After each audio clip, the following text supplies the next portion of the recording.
Welcome to Truth and Heart videos and Renaissance Charge videos. I'm Rick Friedrich, and today is a very important subject to me. I want to talk about this idea of this museum. It may be one of the most important things that I ever can get around doing in my life if I can see it happen. So let me explain this idea. It will take a little time. So over the years, I have studied many different subjects, not just science, but religion and history and all these different related subjects. And about 25 years ago or so, I started republishing, or reprinting first, and then eventually republishing old materials, old books in the form of sermons and lectures and books on science, philosophy, and theology, and sermons, and what have you. And in the course of republishing two 20-volume series on two of the greatest American educators and reformers in American history, and even in world history, I would say. So I decided to republish these books. And so I made them 20-volume series. I haven't completed them because I have been doing this work in science for the last 10 years has really absorbed my focus, so I haven't been able to do much with the publishing of these volumes. But they are, to me, one of the most important things that I have done in my life. I've done quite a bit of these volumes, that they're all pretty much available online on my Truth and Heart website. So they are the life and works of Charles G. Finney, which we're going to talk about one of the volumes there in a minute, and then the life and works of Asa Mahan, and also 20 volumes. So these were from around the 1830s to the 1880s. And in the course of doing that, one of the volumes, again, one of the most important volumes of all, well, this is a 2-volume book. So A Critical History of Philosophy is this book. And in the back of it, there's this idea, this museum. And we're going to read from that later on at the end. But I want to go over the idea that triggered this idea of doing a museum today in a different sense than brought out this book. So we'll talk about that a little bit later as to what his idea was and how it kind of led me to come up with this idea. But first I want to get into me as a person and you as a person, and the need for such a museum. So I'm going to fold the idea as I describe the need of it as well. So what happens is, when I was a young man, I went to museums just like most people do in this country, and I was in Canada, but I visited many museums across the United States, and I found them to be fascinating in many regards, but I found them deficient and one-sided in that way. They were not always accurate, and so I would say that something more needs to be done. in those museums. They were presented from a certain perspective, and the public, I believe, has been largely deceived by many museums. There are many good museums and there are some bad ones. So I don't want to say that they're all bad or everything about them are bad or whatever, but what I'm looking for is more objectivity and accuracy and honesty. So what I have appreciated is museums. Some of you will not appreciate this perhaps, but I haven't visited yet the Ken Ham Museum, but I find that quite interesting from what I hear about it.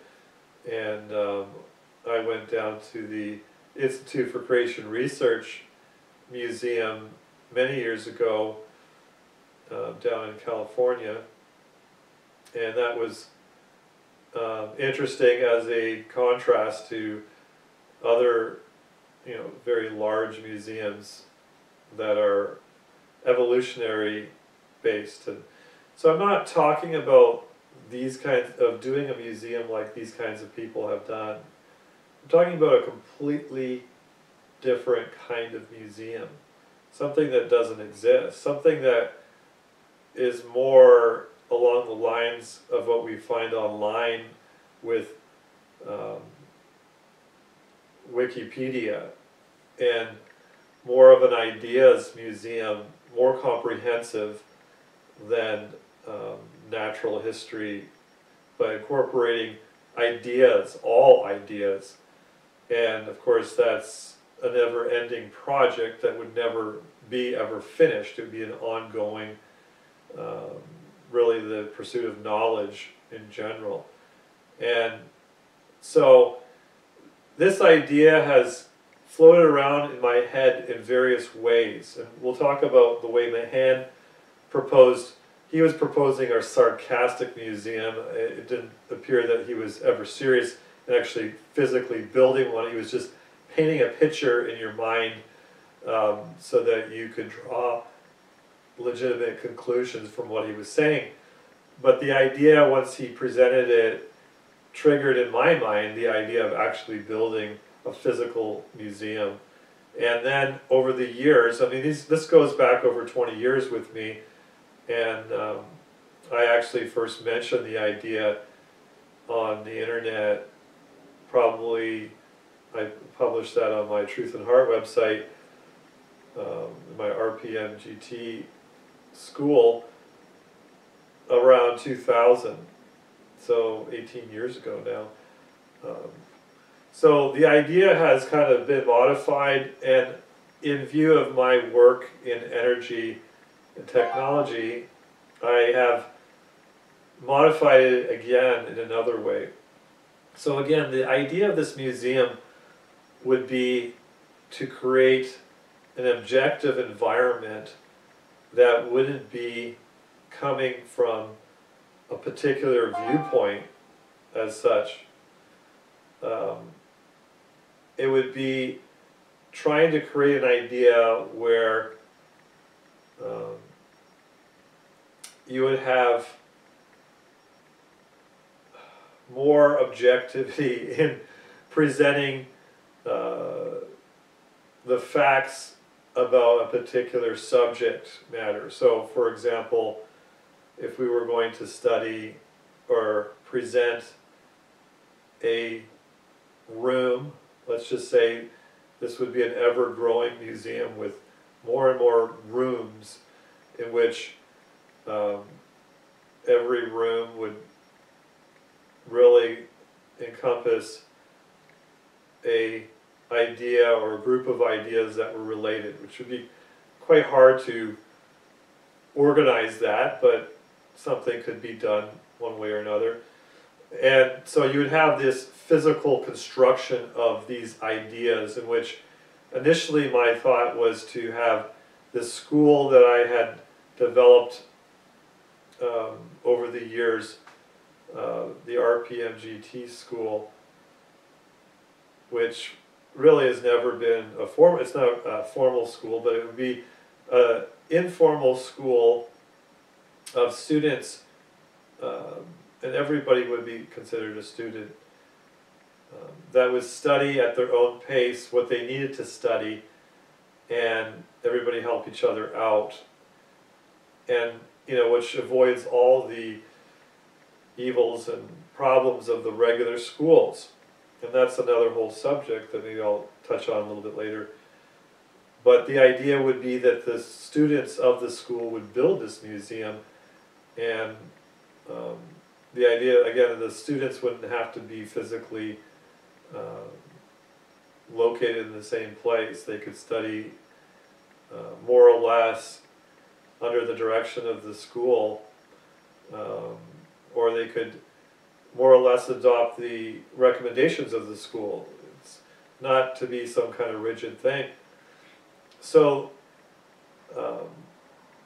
the idea again would be that students would take on particular projects, independent studies if you will, and start to literally create physical constructions of these particular ideas that they're covering, historically representing the ideas, showing how they were used in history, and in relation to the science aspect of things, the technology, for example, showing the history of technology in this museum. Again, technology would only be one part of the whole, which is a huge subject in itself. And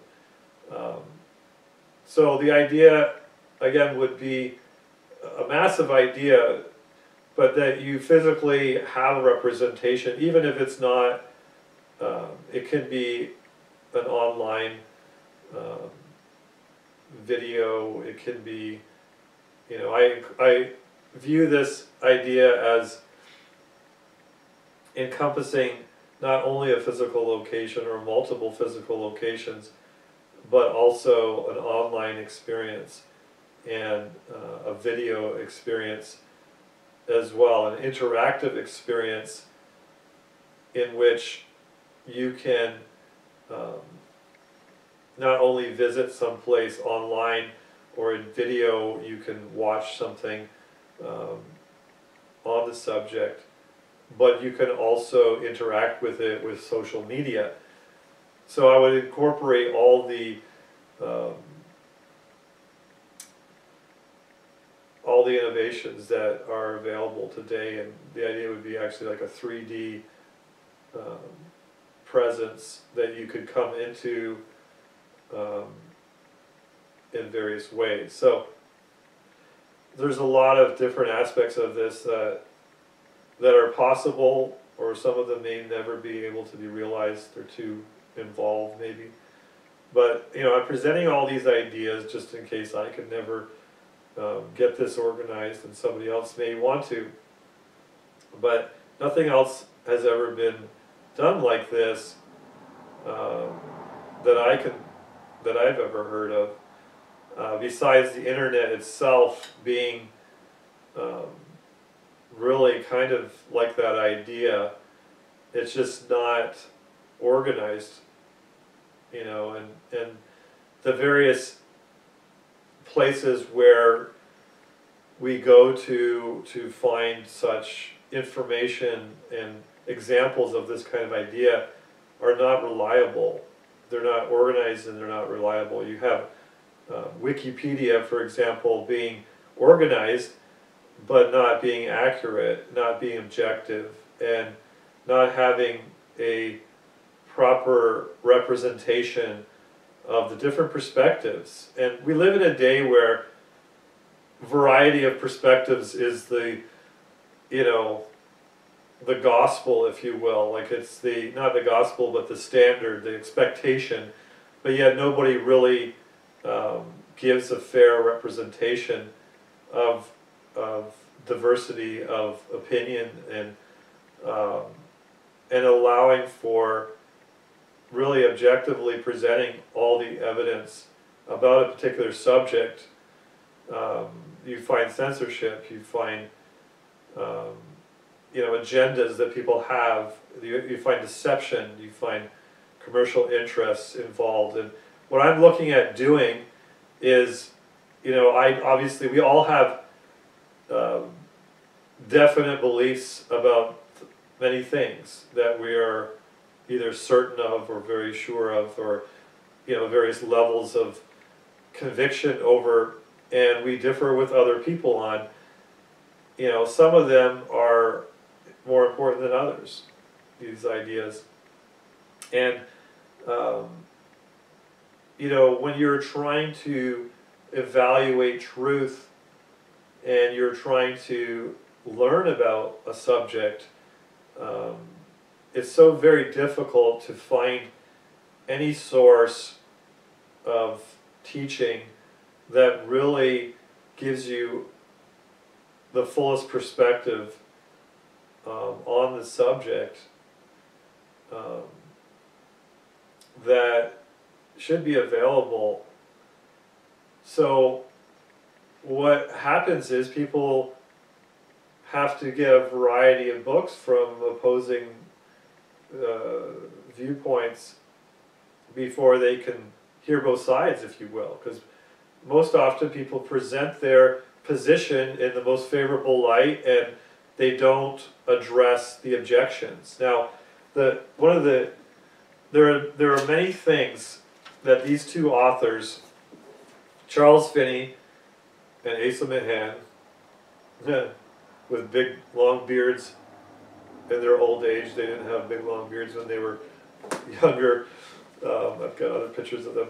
But anyway, these two authors and reformers were the first to provide so many new important things that we take for granted today. For example, Asa Mahan was the first president of Oberlin College, and Charles Finney was the second president, and this school was the first to allow women and black people, colored people, to have an accredited education, to get an accredited degree in the 1830s, and from beyond that. They were the first school to have co-education, which was scandalous at the time, but it actually made for an actual better environment for both of the sexes to be together,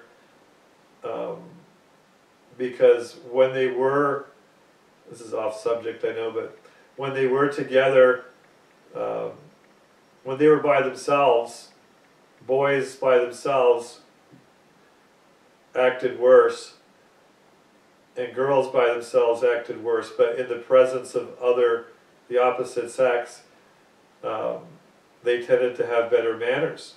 And so just the opposite was expected from all the other people that ridiculed those ideas. This is just one small point. Of course, I spent most of my life studying that time period. That is where most of my studies have been. So I find all these things fascinating. They were also two very important influences against slavery. That school was part of the Underground Railroad that brought slaves to Canada, and Mahan, his children were stoned in the streets of Cleveland in the 1830s because he was the only minister in Cleveland, which was like a southern city, that was against slavery, and so his children were actually stoned. So they were greatly persecuted. I think Finney there was various burning down of buildings and all sorts of attacks on these various subjects. They were also very strong in promoting health reforms, and they had the lowest death rate amongst all the colleges, even though they were on the western front at the time, in the middle of nowhere in Ohio. So they were not a wealthy college, and so they had all these different things. I could go on and on for hours about the different things Um, the form of education, the liberal arts education, was a big influence from Mahan. The studying the Bible rather than the Greek classics, and that was again a big focus for Mahan. Bringing spirituality into the school setting, studying on your knees. All these things were just not happening at the time. These were the first ministers, generally speaking, besides the Methodists before them, that came off the high pulpits and preached on the level of the people and spoke in a language that they would understand. At that time, the ministers would speak over people's heads, just like the Catholic Church. They would have speaking in Latin, years before. So they didn't speak like lawyers or they didn't speak with lofty words over people's heads. They wanted to communicate. They actually walked down the aisle and addressed people like conversationally. I mean, this was scandalous in the day. I mean, these guys were just so attacked and ridiculed. Nowadays, we don't even think twice about these things, and we don't even know where they came from. Well, they came from these guys, and so many more things I could quote or talk about. But what I was getting at, I completely lost my thought, and that's one reason why I was going on about their accomplishments. But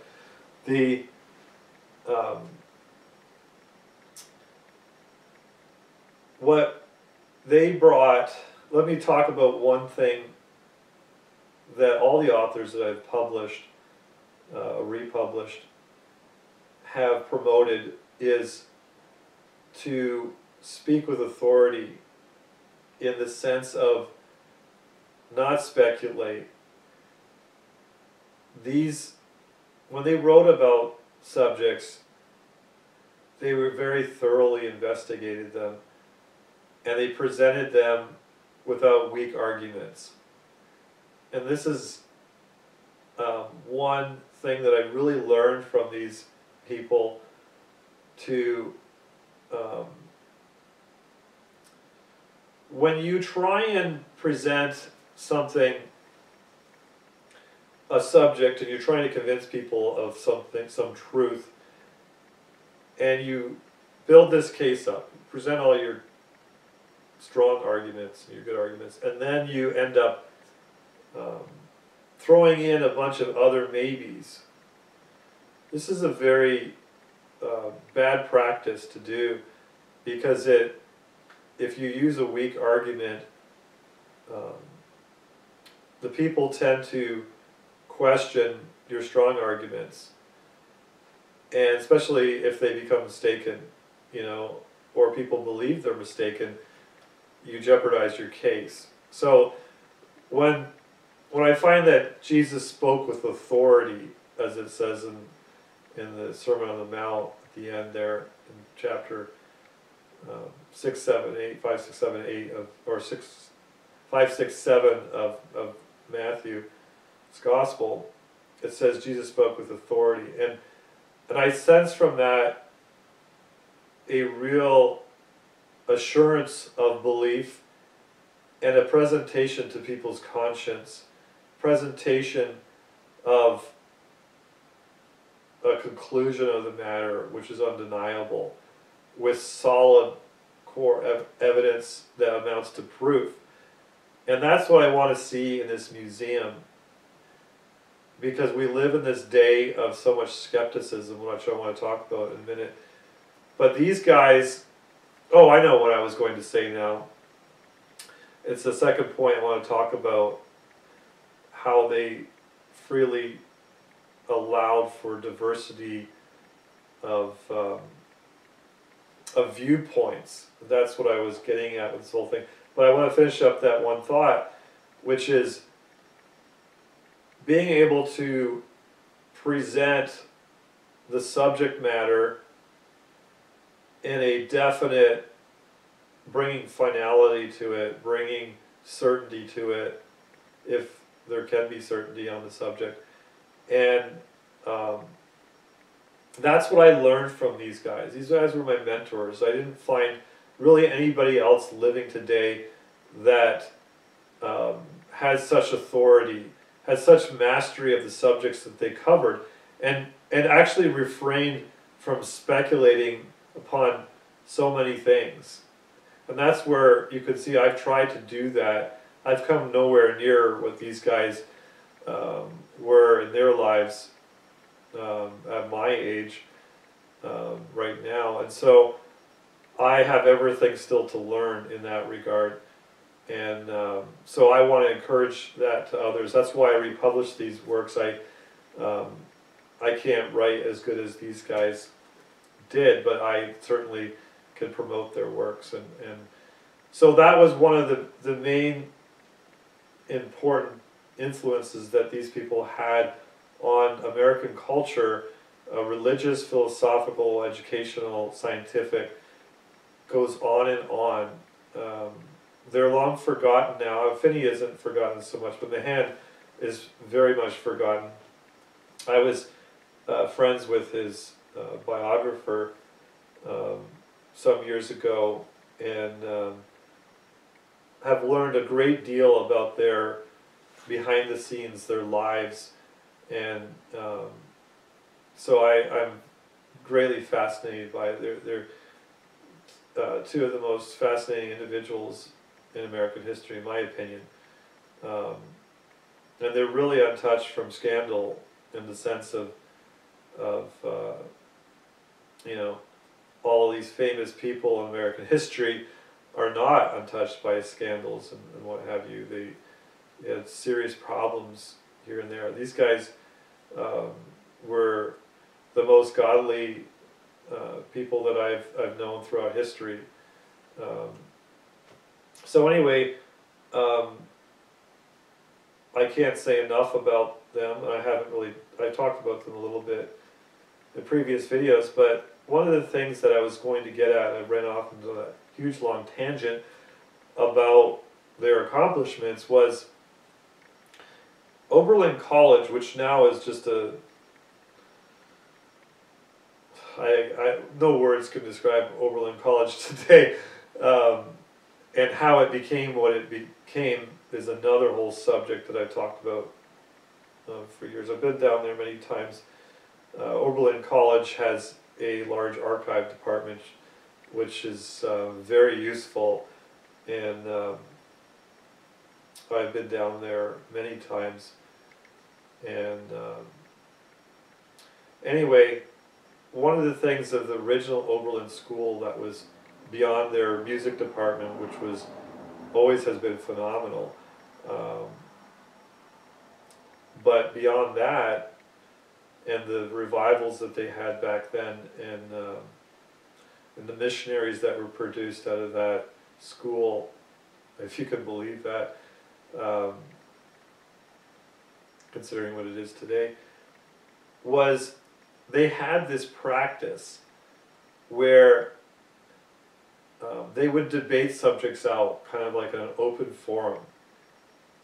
And anybody could come, really, who was a representative of a particular idea, right? And it was quite entertaining. And such famous person would come there and present their cause. And they had no problem allowing that, which is really interesting. They had no fear of the truth, because they would embrace the truth. It was an amazing, open and free environment where they could table a subject and turn it over, and what would happen was these presidents, first Mahan and then Finney, and of course Finney was there the whole time that Mahan was there, before he became the president. Reluctantly, he didn't want to become the second president, but nobody else was capable at the time. So anyway, the practice was that the president would respond and address, maybe the contrary view that was being presented, and they would respond to it. And of course, they would win the debates. They would, because they had a great mastery of those subjects, and so this we don't really see anymore. We don't find people as well educated as from those times. Today, we're an unthinking generation. We know facts, but we don't know how to process them at all. So the debating today is just filled with formal and informal fallacies, and nobody's able to really spot them because there's very few people who even know logic anymore. And those who know logic just twist it to their own advantage. So, and the people are just not capable. Everybody today is not, they don't have a general learning.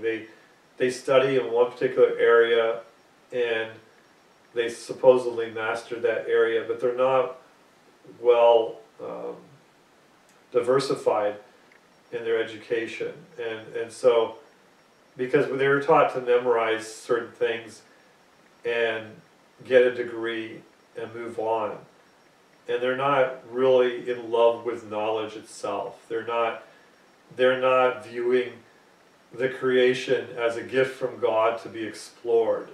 They don't see it as the dominion mandate. They don't feel that calling. And so life is about manipulating things for your own advantage today. That is the mentality. But back in those days, in that school, that's what was fostered at Oberlin College. It was an environment to study on your knees, as Finney said. In fact, the idea of the name Truth and Heart, or Lathian Heart means truth and heart, which is my ministry name, came from Finney's unpublished lectures on theology, where he said to study on your knees and turn over every proposition, every truth before the throne of God, it was as a sacred duty, as a sacred gift, solemnly studying, honestly, so forth. And the idea was to plant the truth in your heart, not just in your head, which can harden your heart if it doesn't correspond with your head or your heart. So not being all heart and not being all head, but having truth in your heart, your head and your heart. So in the other way of Jesus saying, the true worshipers were going to be of spirit and truth, right? That reconciliation, which is so rare. And I found that in my religious experience and going to a Bible college and looking at so many other Bible colleges that I wanted to go to, or I considered going to down here in the States, and not finding any that was suitable because there was a lack of academics on the one hand, or a lack of spirituality, or both, generally both. And you really can't be accurate intellectually. You can't be accurate if your heart is not accurate either, because you're going to distort the truth. The propositional truth is going to be distorted because your motivations are wrong. And so the first requirement of study is actually to have a holy heart, to have God's character. And that's where Finney started as the theological head of the school and insisted upon that. He said, of all the hardened people in this world, the worst are those who have gone through the study of theology, the study of God, who didn't have God's character, but had a devil's character. In other words, they didn't apply the truth in their lives, and so they became necessarily hardened with all this information that they lived contrary to. And you can see that with so many of the famous philosophers that actually did study theology, but they studied it with a bad heart, with an unconverted heart, if you will. So what I'm getting at a long roundabout way is that in order to have a truth museum or a museum of reality, of what I'm going to call realism, and I'm going to get to that in a minute, what that means, you have to have a reverence of the truth. You have to have truth has to be presented in a dignified way. And like I said, with these guys, they allowed the truth to be presented, or facts to be presented, propositions, theories, whatever you want to call it. The subject needed to be fully tabled, but in a way that wasn't sarcastic and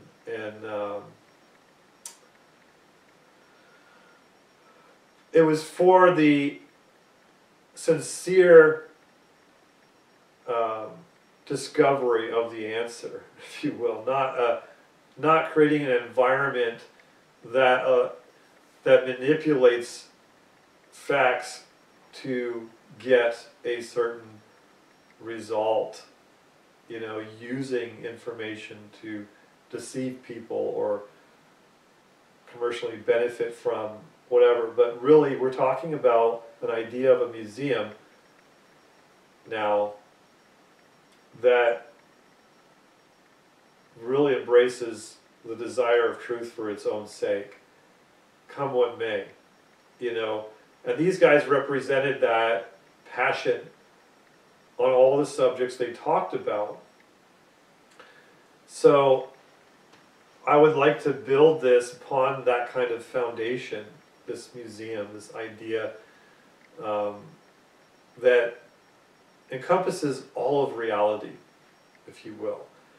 Like, instead of just trying to, like the secular school system looks at in the United States and Canada, is supposed to be secular, and it's coming from a certain viewpoint that eliminates God from the picture. Because in essence, people don't believe in God, even though deep down everybody knows God exists. There's no such thing as an atheist, really. But I don't say that lightly. I can prove that very easily. But the idea is that people are practical atheists. Like throughout the churches too. They don't really believe in God. And the school systems present your education in a way that God does not exist. And they think that's neutral.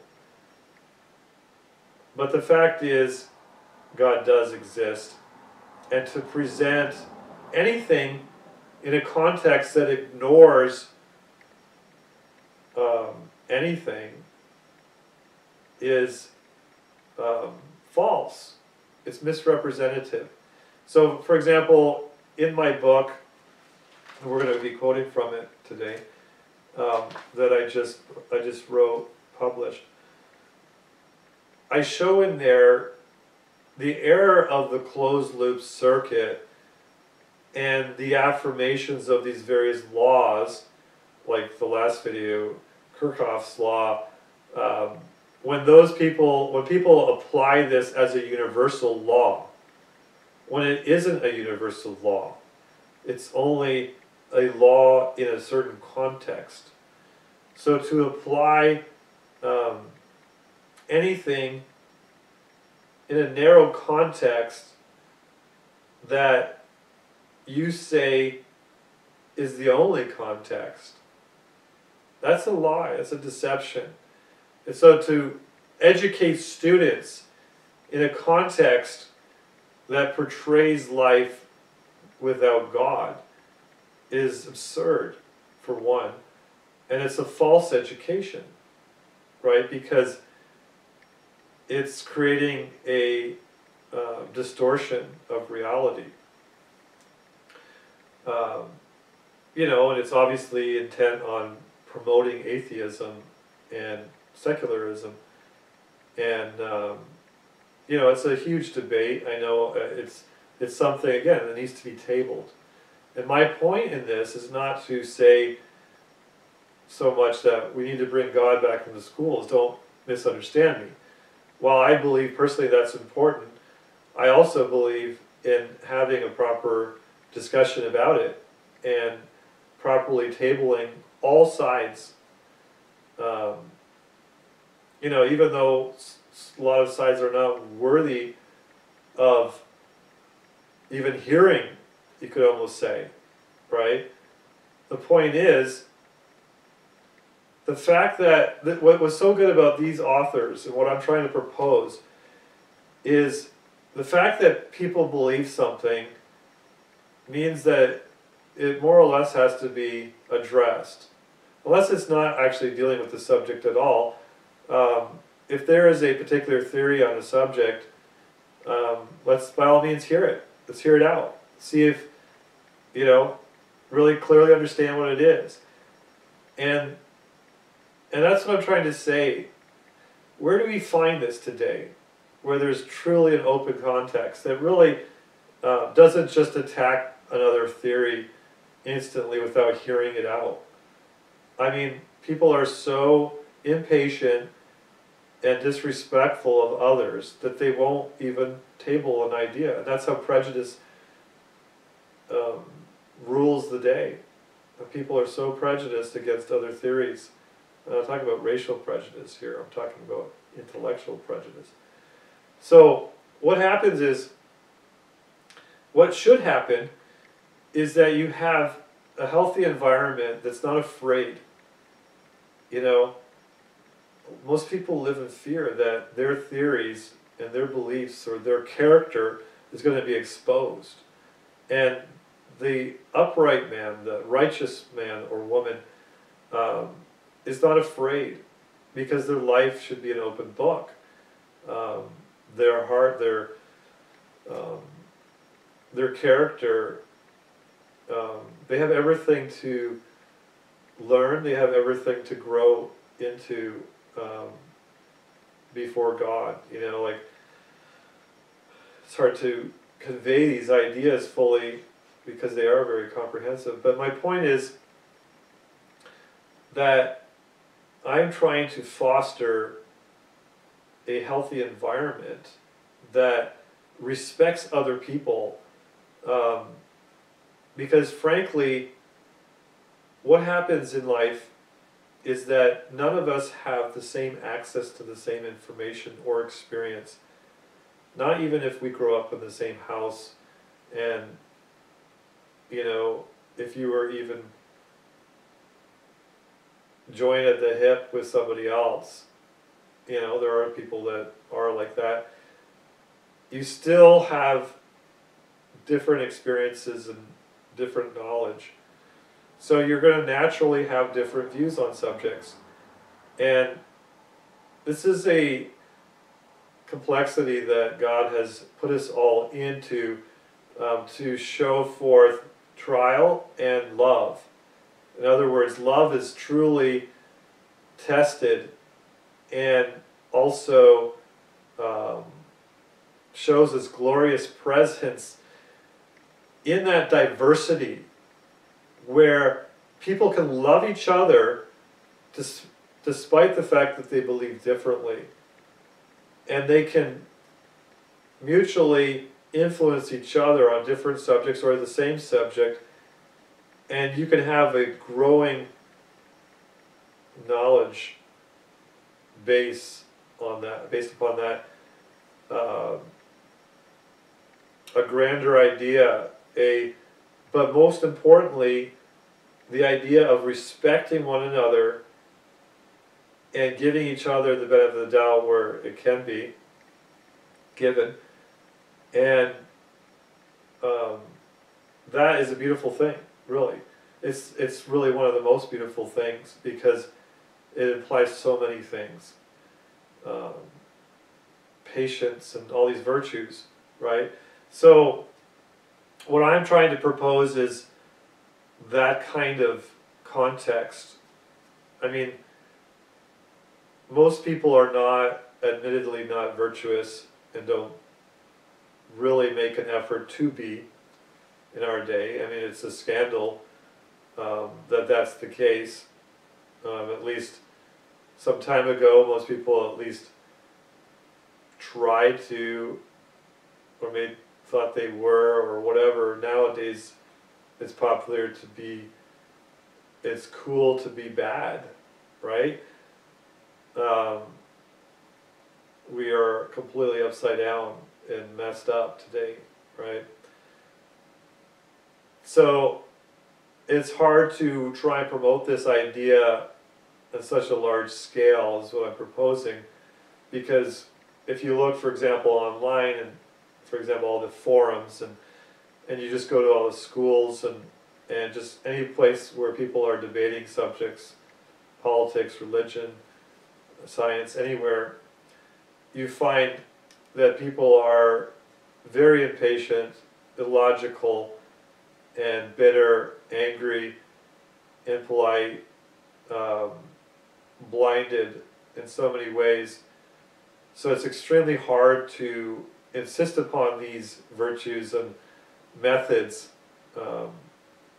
So in view of that, there has to be standards in trying to make a museum like this and have for example, forums of discussion would have to insist upon politeness, and I would expect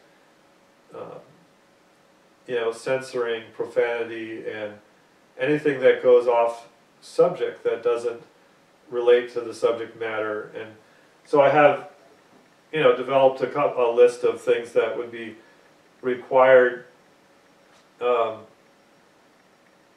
and one of the things that I would want to do is, I'm kind of jumping around here because it's really hard for me to really organize this all in a video, which I don't have time really to make.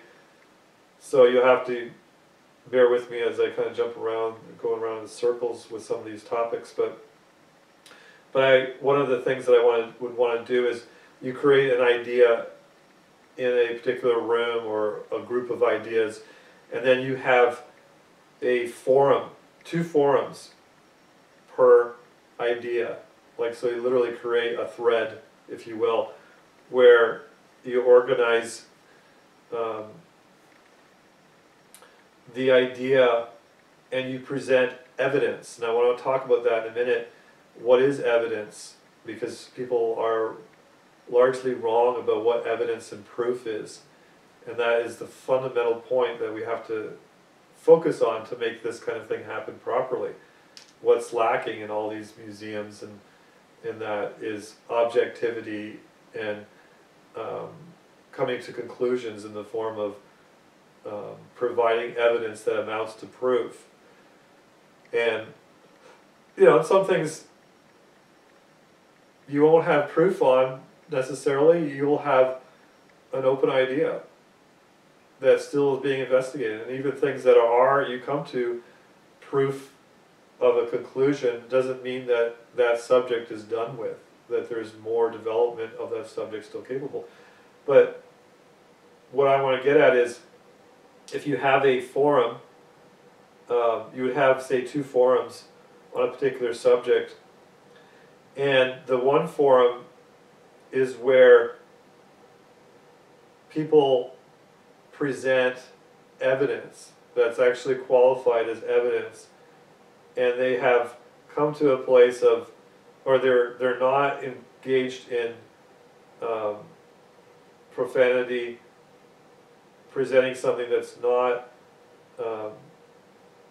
actually relevant to the subject, which would include everything from spam to just diversions that you find in all these forums today. And no informal fallacy would be allowed. I mean, people think of fallacies as the formal fallacies, but the informal fallacies, for example, attacking other people's motivations or red herring, or there's about 26 different informal fallacies that people engage in all the time. And so this has to be nipped in the bud, saying, no, so there has to be a moderation where a moderator can say, no, you've not presented formally, you haven't presented your evidence to submit into this, you haven't fulfilled the criteria, and this is why, right? And then in the second forum, people can present their evidence in pending, and even that which has been rejected, they can talk about it there, and that way everybody can see, here's a view, here's a perspective from this guy or girl who isn't pending, and we're discussing this to see why this particular thing is not, or this presentation or idea is not being allowed to get to the next level and be included in this museum, or at least in the second forum, or the first forum I could say. And that way people could see, the public could see what is allowed and what is not allowed, and discuss it out there before it goes into this level. And that way it's safeguarded. Because what happens is too, there's a place for chatting, if you will. There's a place for people to talk back and forth, and most people don't have time for that. I mean, a lot of people apparently do, but really they don't. But they want to talk. But there's also a place where things need to be proper, and you need to have that respect, is what I'm trying to get at. Where, I'm sorry if this offends you, but if you have committed an informal fallacy or even a formal fallacy in your presentation, if it's not a relevant subject, then it can't be admitted. So if we're thinking about, the same things would apply in a court of law, right? You have testimony, and the testimony isn't admissible because it doesn't relate. There has to be rules in place to prevent that from wasting everybody's time and what have you. But what I'm proposing is, just because something is rejected doesn't mean that the public doesn't see that. In other words, you have to give that objectivity to show the big picture. In other words, it's healthy to look at and study why somebody would present an idea as evidence on this particular subject matter, and then like for example, let's just say a really hot subject, vaccinations, and the value of vaccination, and there's many different angles on the subject, and somebody comes in and presents subjects that are on, let's just say, musical theory, and they're like really emotional about it, and they're just saying, this does relate, it does relate. And of course, that doesn't meet the requirement because it actually hasn't shown, it's irrelevant, right? This is an informal fallacy. It's an irrelevant point. It doesn't relate. So then this person's idea is rejected, but it can be mentioned in that second forum. So the public can say, so this person can say, hey, these guys aren't listening to me, whatever, and it's unfair or whatever. But they have a voice still.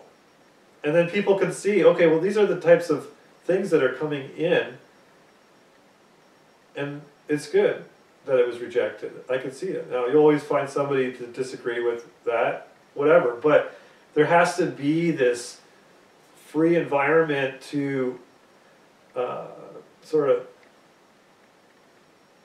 open environment where people can see the process, how it takes place, and how people actually respond. I mean, it's a fascinating subject in itself to see the absurdities that people come up with and how proud they are of their absurd theories. And to see their agendas and all this is a fascinating study in itself. And that's part of the picture. In other words, even though, okay, so you have this position, this theory, say the proposition that vaccines are good for you, or the opposite, that they're not good for you, or the in-between, some are and some aren't, whatever. People want to present, generally speaking, one side of the subject and ignore the rest.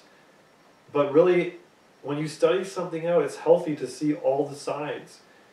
And even the absurd theories that people bring to the table, there needs to be a place for that, without it being all chaos. All these forums that exist on so many subjects. I've been in so many forums since the very beginning, before the internet even, but on the internet, I've owned forums, I've run them, I've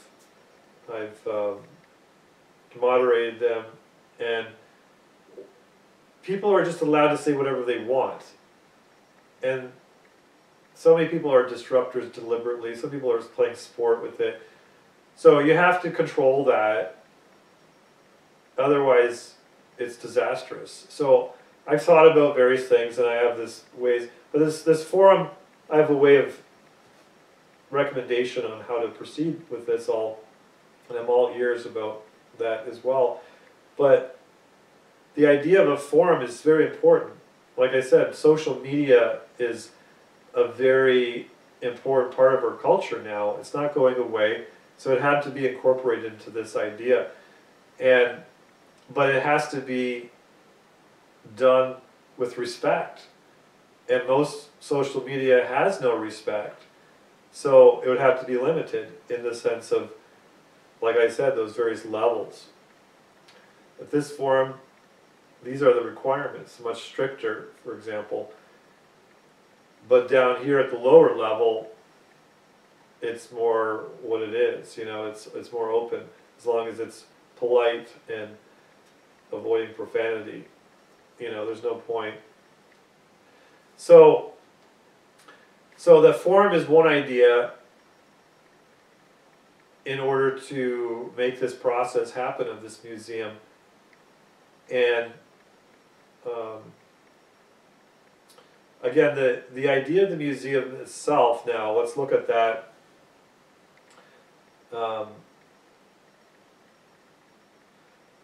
The idea of the museum, like first of all, I thought of maybe the Museum of the History of Ideas, right? We're going to get into that in a minute with Mahan's museum that he said, he talked about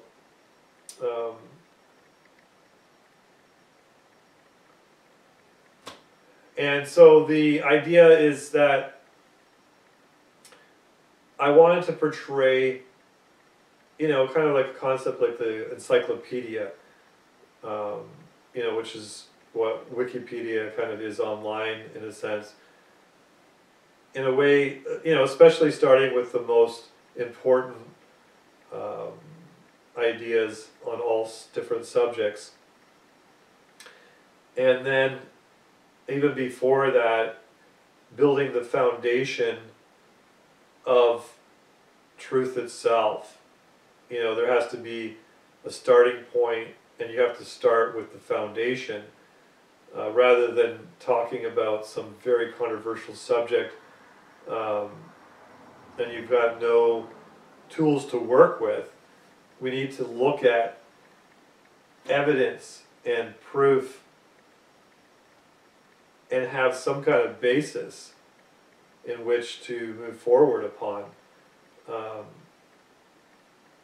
Because if skepticism is true, everything's a delusion and you've got nothing. And that is really a very strong contending idea today, is that we can't be certain of anything. Everything's relative, and this is all just an illusion, and everything's a dream, and there is no morality. And this is the prevailing worldview in the Western culture today. And it may sound ridiculous to state it as it really is proposed theoretically. In fact, I worked in mental health for 3 years with people that were mentally insane and on medications and what have you. People that were sociopaths, I had to administer medication to, and I was a residential counselor. And when people actually live out the philosophy of skepticism, they are considered to be not capable of taking care of themselves. But yet that philosophy in itself is the underlying secular philosophy that is based on the fabric of this. The whole fabric of society is based upon that today, and yet people live in contradiction to that, and we can talk about that later. But what I want to say is we have to build a foundation. We have to start with what is truth itself, the history of what is truth, what is real. These are probably the most foundational points. I mean, the nature of God. I mean, that's a huge subject. Theology encompasses all subjects, really. The study of God, because His creation is, encompassing everything that we know, right? So these are really important subject matters to be addressed in this museum, and to be addressed right from the start. And so there has to be some rules, as I said, to do this. And so when we look at the various encyclopedias, and we think of people like Voltaire, who was a major influence on the encyclopedia, and we think of Wikipedia, and we think of various dictionaries, and you have to ask yourself, I mean, you find the contradictions in their statements, you find their biases, you find that they have a perspective that they're trying to portray. And the question is, what is the criteria where they are to be held by? What is the standard that they should be complying with and presenting these things as truthful ideas, proper representations of reality? And one of them is that there is such a thing as reality, that there is such a thing as the real. I mean, it may sound ludicrous to say, but we have plummeted in our culture to a day where people are being bombarded with the idea that there is no such thing as real, that it's all an illusion and so forth. This is various forms of mysticism and what have you. So what I want to talk about then is the nature of evidence itself, and related ideas of knowledge itself, and the mistakes, the fundamental mistake that people make, which I bring up in this book, quoting out of this book from Mason Mahan, where the most common problem people have is an assumption. And I've talked about that repeatedly in videos already, but opinionizing, jumping to a conclusion, a circle reasoning. So these are the fallacies that people make, formal and informal. And we want to address that. But first, I'm going to talk about evidence, because in order to present something and to come to a conclusion, you have to present facts, and the facts are presented as evidence. And evidence is not proof. A certain degree of evidence can become proof, and you have to distinguish between them. And this is where one of the most fundamental points that people are wrong on most of the time, where they prematurely they have evidence and they come to a conclusion before they ought to. Their evidence doesn't amount to proof, actually. It's only it creates a mere possibility. That's what evidence is, and that's what we're going to read about here from Finney, who was a lawyer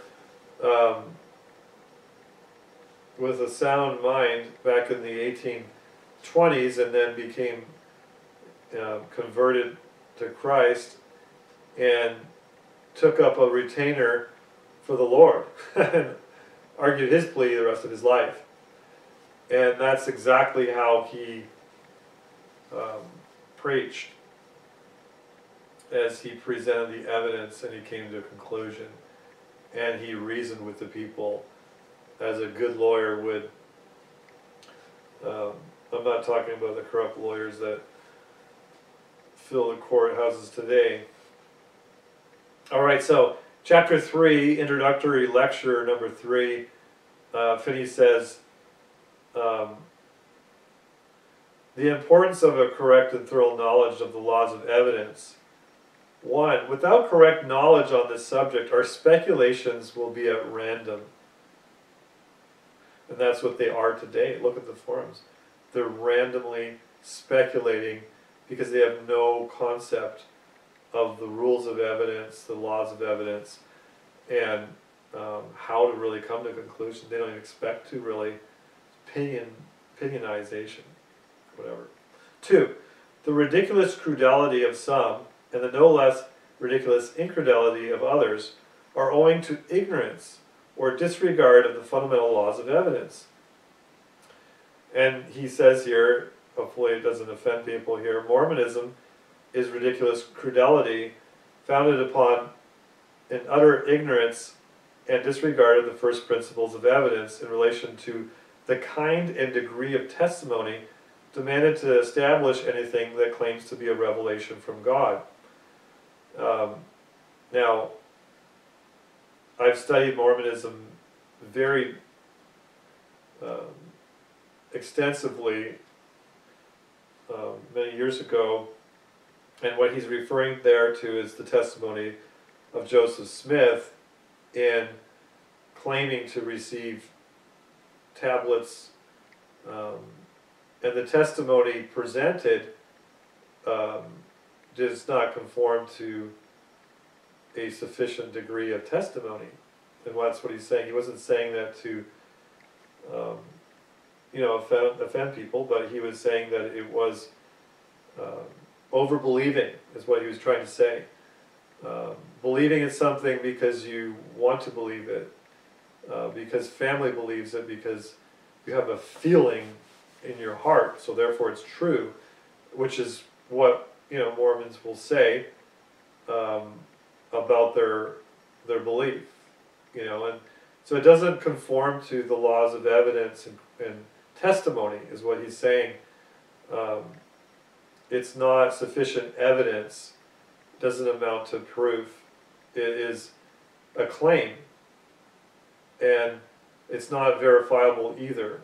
In fact, with Mormonism and the witnesses of the supposed tablets that Joseph Smith said to have received, most of those took back their testimony later on and said they made it up or whatever. And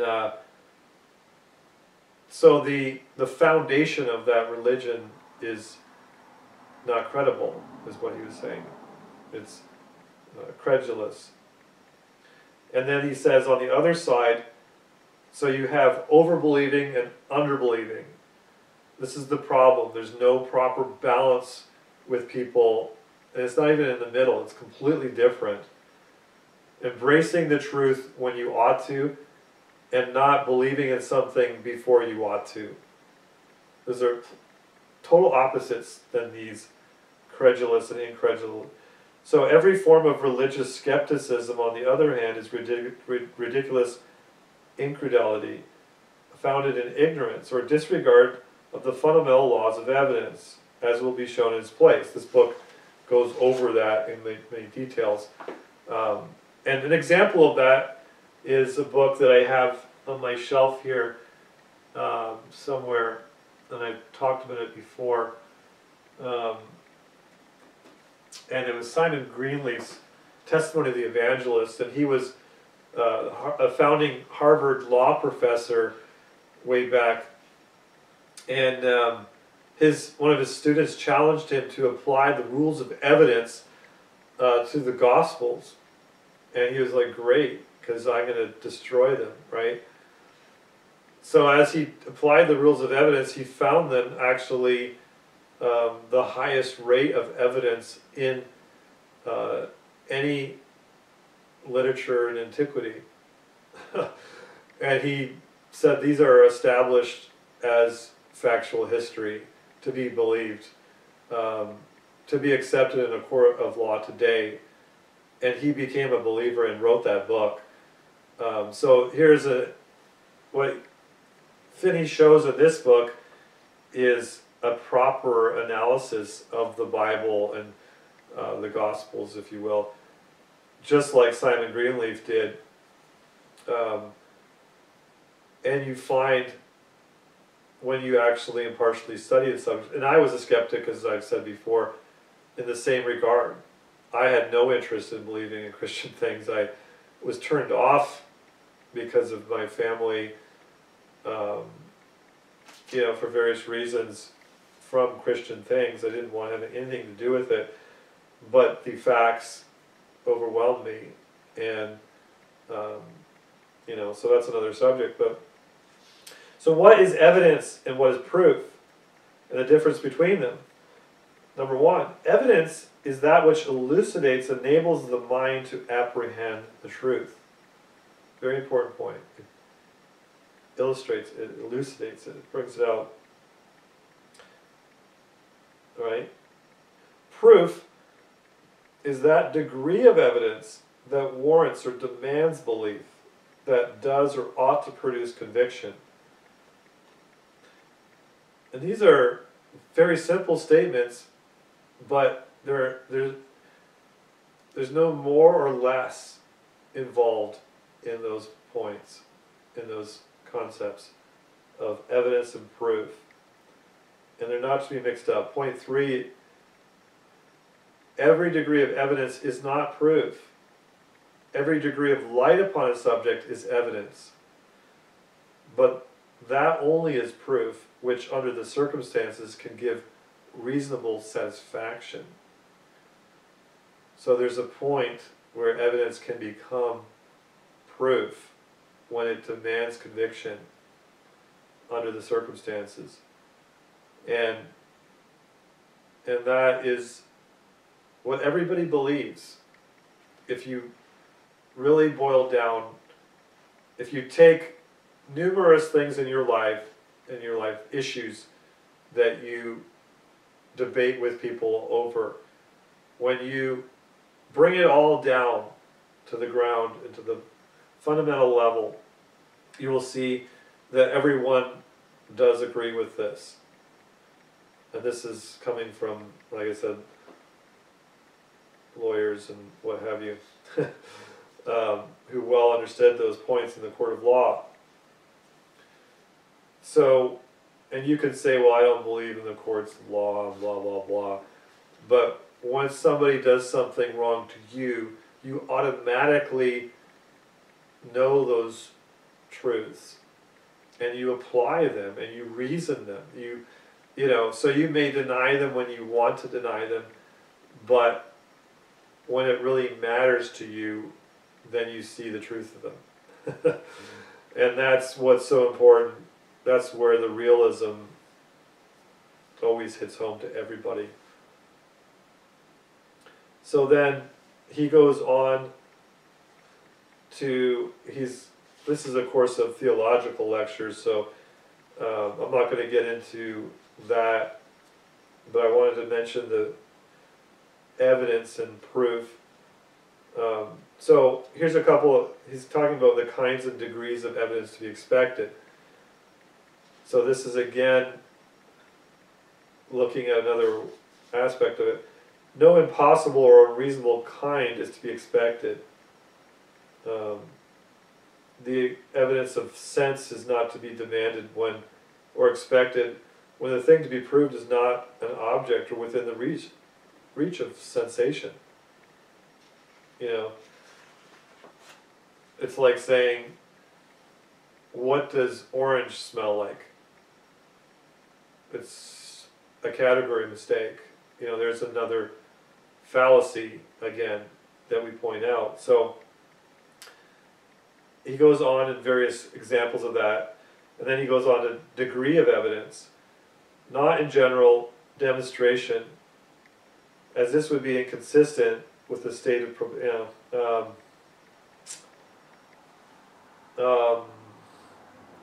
don't want to get off too much into this. Okay, when it's not fatal, when objections are not, when they are fatal. Not when they are not well established by proof. Again, you have to have enough evidence to mount to proof.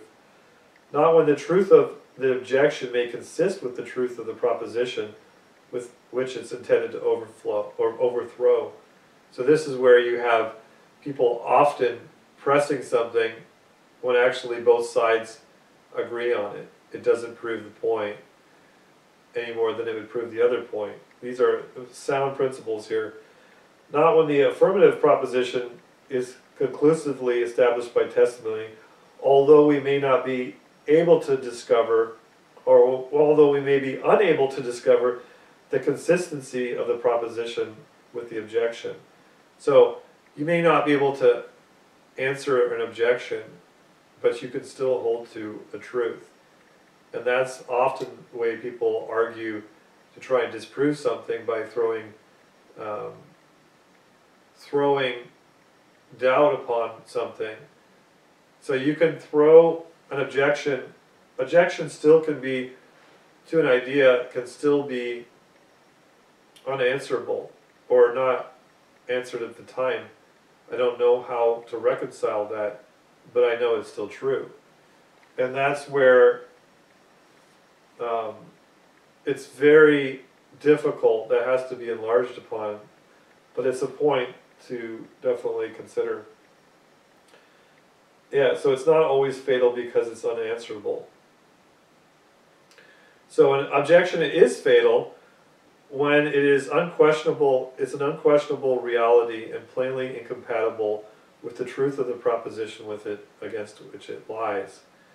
When the higher probability is in its favor, when the objection is established by a higher kind or degree of evidence than the proposition to which it is proposed.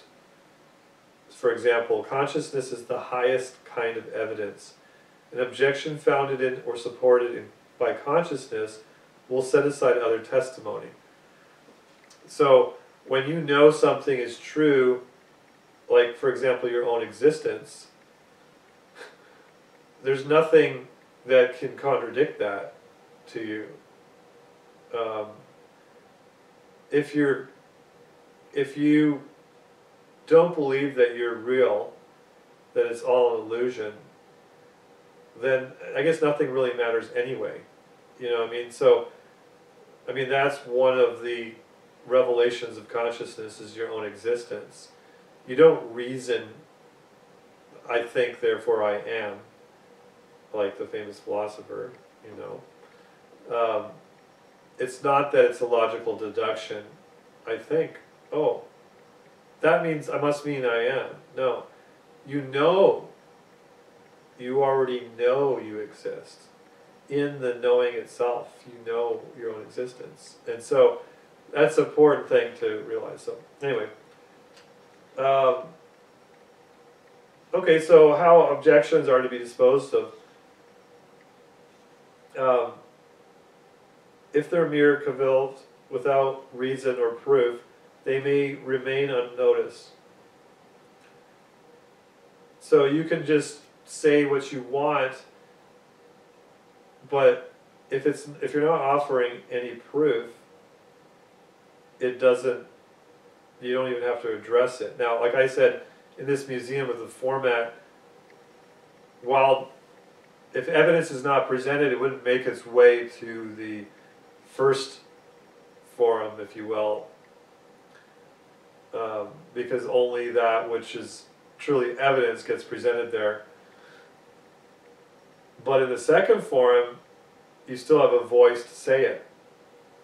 So that people can say, okay, this didn't make it into the next forum because it doesn't qualify. But here's a person wanting to say his piece, you know, he wanted to express his opinion, you know, but it's not actual evidence. So if they appear reasonable if proved, and yet are without proof, they're not called on to reply. So again, something may possibly be true, but not actually. Just because it's possible that you could have robbed the bank doesn't mean that you did, right? You know, a lot of things are possible, but it's called a hypothesis contrary to the fact. And that needs to be carefully looked at and acknowledged. We are not bound to explain the objection and show that it is consistent with the proposition against which it's alleged, but simply that if a fact, it may be consistent with it, it then rests with our opponent to show that it might be consistent with the proposition, yet as a matter of fact, it is not. So, again, you can have the idea of a possible fact that may be consistent, but just because it may be doesn't mean that it actually is. You know, so we're not bound to disprove a proposition. People are bound to prove it first. You know, claims are not proven until they're not proven, or they're not to be disproved because after somebody says something, we're not bound to disprove it. They're bound to prove it first. And then if we deny it, once it's proven, then we have to offer counterproof that invalidates the other proof, that wasn't showing that it wasn't actual proof. For example, people grow up, again, like in the same, they grow up in a white neighborhood, and a child concludes amongst his friends that there are only white people. And then another child goes off with his parents and meets the colored person. And he comes back and tells the rest of them, and he says, "You're wrong. And here's the proof, I got a picture." You know, and that's what I'm talking about, or that's what he's talking about here, I guess. No objection is competent to set aside first truths, such as that a whole is equal to all of its parts, or a part is less than a whole. And again, the testimony of consciousness, and which is what a lot of philosophies deny. You can't deny what you know to be true. It's impossible to deny it. I mean, you may deny it in word, but not really in heart. And so you can't set aside first truths of reason unless you become impaired and can't even know them anymore. No objection can set aside the direct testimony of consciousness, as we said. Nor can an objection set aside the unambiguous testimony of God. Now, there's a lot of people that claim God has said something which they're wrong in. And I find myself often agreeing with many atheists and skeptics, and I've met countless of them who have shaken my hand after thorough discussion with them, because we do agree that there is so much religious nonsense that exists in this world that makes profession of God's claims that are not actually from God. So unambiguous testimony of God is what he's referring to here. First, in self-evident truths, the affirmations of reason, consciousness, and the testimony of God can never conflict with each other. This was a big debate with Finney in the day, where the Calvinism of his day contradicted the testimony of everyone's conscience. And so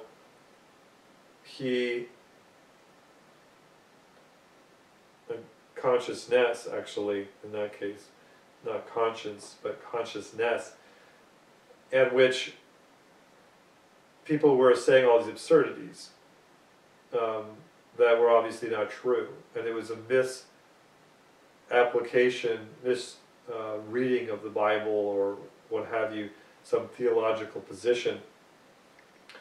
And it really was just an opinion, you know, it was a misunderstanding. Yeah, so there's always a fallacy in whatever is flatly inconsistent with either of these. So where lies the burden of proof? This is very important. Always on him who makes the affirmation, unless his affirmation is sufficiently manifest without proof. For example, that I exist, and you know you exist. I don't have to take on that burden of proof. It's already manifest. But otherwise, when it's a truth of demonstration, for example, somebody has to demonstrate it, you know, and establish that it is proof. So the onus lies on the affirmative until the evidence fairly amounts to proof in the absence of opposing testimony. So you have to establish your claim, and it has to amount to proof, and it has to fairly deal with counter-opposing testimony. And that's where I get this basis for this idea of this museum, that you provide an opportunity, again, to show the counter-testimony. Whether it even sounds absurd or not, we have to consider the angles, like when you're dealing with a murder investigation.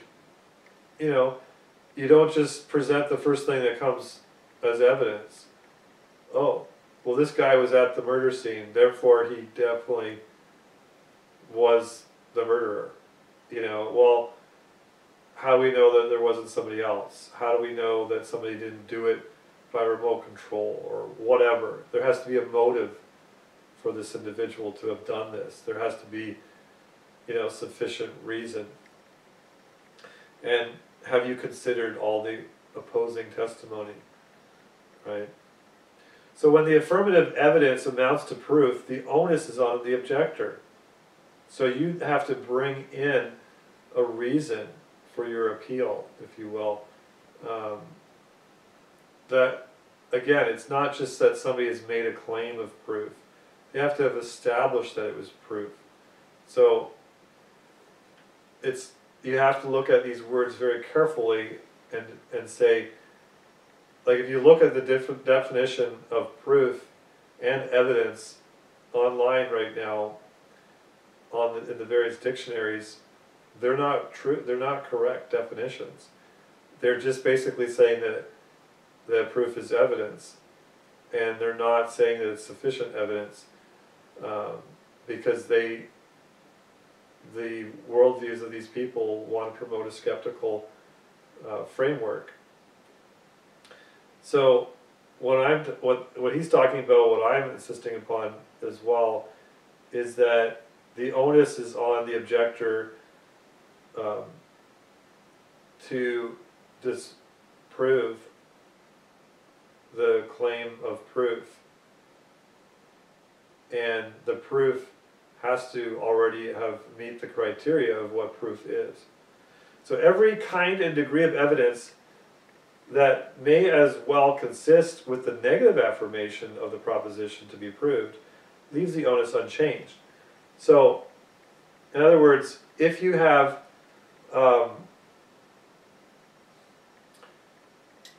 something that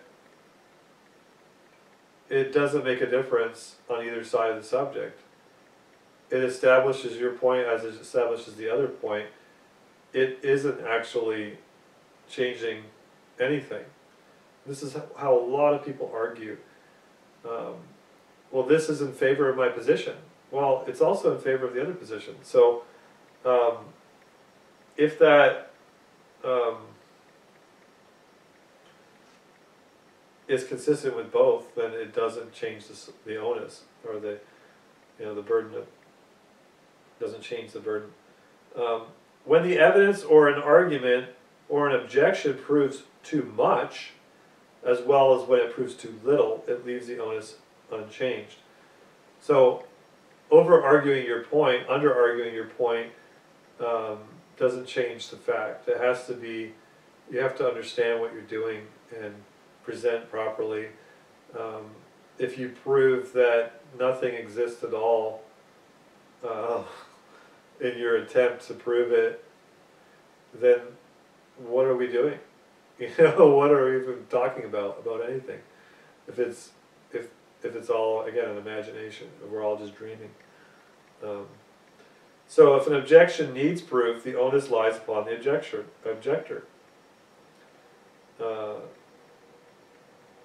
Pretty straightforward, but they're very important foundations here. Where proof or argument must begin. Proof or argument must commence where uncertainty commences. That's pretty obvious, but it needs to be said.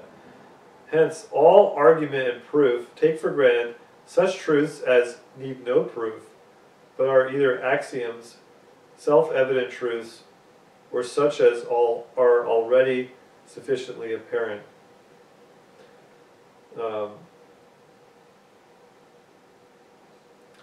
So, again, there's debate about everything, even like the words that we use. That's why I said those subjects have to really, like evidence, have to be hammered out as really the foundation blocks of which this whole idea would have to be built upon of the museum. And really, all of our education, all of our debates, people are all arguing way at the end of the matter, and they can never agree with each other and never go anywhere because they don't have any foundation at all. They've been absolutely stripped of their foundation, and they're trying to loosely talk about rules, but they don't really know what they are anymore. They don't. They're walking around like I like to think about climbing up a ladder and pulling the ladder up to yourself, and you're in the middle of the air, but you're not on a foundation, so you can't actually pull the ladder up to yourself. I mean, it's kind of a funny way of looking at things, but that's where we're at in our culture today. We debate all these things, we disagree with each other, but when I ask the people what they mean by their words and what authority they have to say what they're saying, and upon what basis, why are you saying this? The bottom line is they're just shooting forth opinions, and they don't usually care about getting to the honest truth of the matter, because they're not willing to go down to that foundation, because they're scared of the foundation. Because once you show somebody that foundation, automatically their mind reasons out in all different directions upon how inconsistent their life is from the fabric of reality. And so nobody wants to go there anymore. They're scared. It's a forbidden area. Realism, common sense realism is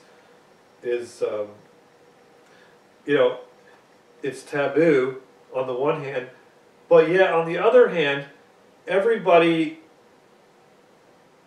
assumes it when they need to. And in all emergency moments, I always say this, in a moment of emergency, everybody knows the real worldview. Suddenly, the value of individuals, of people, of everything becomes alive, and there's no speculation unless you're just gone, right? Like obviously we think of this shooting down in Florida, right? Obviously everybody's talking about it, so I might as well mention it. I haven't studied it or anything, but I'm just bringing out whatever the state of this boy who shot everybody was. He was gone. He let go of all morality. I don't know if he was mentally challenged or whatever, as some people were trying to say. That's not my point. But he was gone, morally speaking. But those around being shot, they would automatically see the value of everybody. Any philosophy that they had of skepticism, of atheism, was gone from their minds, probably for a good long time, maybe even still to this moment, because they suddenly are face to face with the most important things in life. They see them vividly.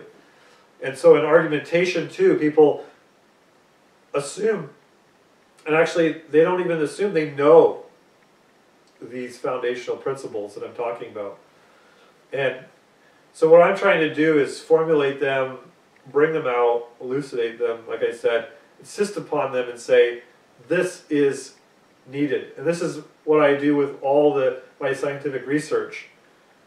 Free energy research is all, for me, is based upon these foundational principles. I don't come to my conclusions because I want to, and I actually embrace when things don't work out the way I was hoping they would, because that's the truth, you know. So anyway, the laws of evidence, the rules of evidence, what proof is, that has to be for this museum to work. And again, there's nothing like this idea out there. There should have been, the idea of the encyclopedia, Wikipedia, should have been a place where people would have confidence. They do have confidence in it, but wrongly so. They are not aware most of the time of the one-sidedness of the and the lack of actually proof of the claims that are being made in so many of these publications. So what I'm trying to do is promote not just this idea of this museum, but across all forums and discussion, a proper method of propagating truth and place of healthy environment for learning and discovery, and creating that feeling that we don't need to hide from the truth or feel insecure about it, but let it come what may. You know, I mean, there are many things that we learn that we kind of wish were not so. But what's the point of trying to deny that it's real? We have to embrace it, even though we don't want it to be true. So there has to be a place, like I said, where you come to where you can say, I'm not afraid to have this tabled, addressed, and then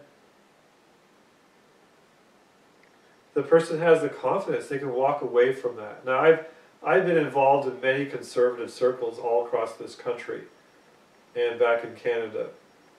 I mean, I'm talking about all sorts of levels. When you say conservative, that's an ambiguous word, I know, but in religious circles, if you will, the word conservative as opposed to liberal is similar as in the political worldview. And I've been involved in people that are plain, all the way down to Amish, Mennonite, Hutterite, different kinds of what they're called Anabaptists, plain people, conservative Baptist, brethren, all sorts of types of people who have various levels of what they call conservatism. And many of these cultures, if you will, are created and maintained in an environment of fear. They realize, the leaders or whatever, they realize that the world is so full of lies and deceit, and they maybe can't really deal with it. So they try and create a safe environment for their family and group of families. And what happens is, it can be all well-meaning, right? But then you can close yourself off and become almost like inbred, if you will. I mean, that can happen physically. People are inbred in that situation. But you can have this environment where intellectually you are completely closed off, or almost completely closed off. So then what happens is that the children grow up thinking, this is truth because it was said, and there's no exposure to other differing beliefs, because there's such a fear that if you go outside the cult, which a lot of times these get to the level of being a cult, which is a form of a cult, is when you have a manipulation of people with information and their lives in various ways, rather than merely people that are closed-minded. That's not necessarily a cult. but there's numerous cults, thousands of cults around the world, and especially in this country. And so what happens is the child grows up, or the people are in this environment, they come to the place where that's all they know. And so they equate that position with the gospel truth. And if you don't believe it, you're not of us. You're a heretic. You're somebody who's off the deep end. And if you go in that direction, you're going to head off into the world, and you're going to, and you know, some people become so disgruntled with the hypocrisy in their group, and then they do go off the deep end. And then the people say, ah, see, they're just, I warned you. And that perpetuates this cult. And I've seen this time and time again, all across the country.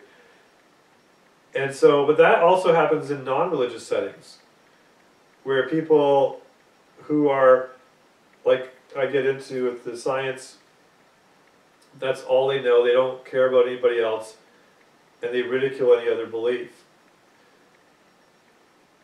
And both are wrong. So while you want to protect people from immoral exposure, you want to protect your children and so forth, and bad company ruins good morals, which is true. And, you know, obviously there's a real argument against sending your children to the public school system because it is academically unsound and spiritually void of any benefit, and it is immoral. So, you know, there's great arguments for that, but that doesn't mean that we close our ears to everything that is said by others. And so, what I'm trying to say is a fine balance. You know, not to mention, you really, if you're supposed to be in this world to help other people, right, and do God's work, then you have to relate to others. You really have to know what they believe. You have to reach out to them, put yourself in their shoes. And that's what I try and do. I realize that there's no 100% communication between anybody, ever. There's never going to be. Maybe in a few words you can, but add a couple of sentences together and you're going to get people having different definitions of words. That's why I'm so long-winded, and some of you mock me, but I do it for a reason. I'm really calculated, even though I don't have the time to put in these videos as much as I wish I had to make them better. I spend a lot of time because I want to go over things to be understood. And I find that the few people that criticize me and are rude, which I don't tolerate on my YouTube channel. So if you're going to be rude, I'm just going to delete your comments, so don't even bother. But if some of these rude people, they don't bother to listen to what I'm actually saying. They jump ahead, they get bored maybe because they're looking for some sensational thing or whatever, but I'm thorough, very thorough. I don't want to be misunderstood, and I want to, when I talk to individuals, I want to really understand where they're coming from, and I want to respect that, and I want to learn from the situation. You know, that's very important to me. I have everything to learn from everybody, even if it means learning what not to do in their example, you know, whatever. But everybody is an eternal being that God has created, which is a profound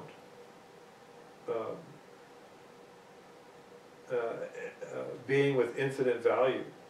I mean, when you have eternal existence, you will never cease to exist. Then you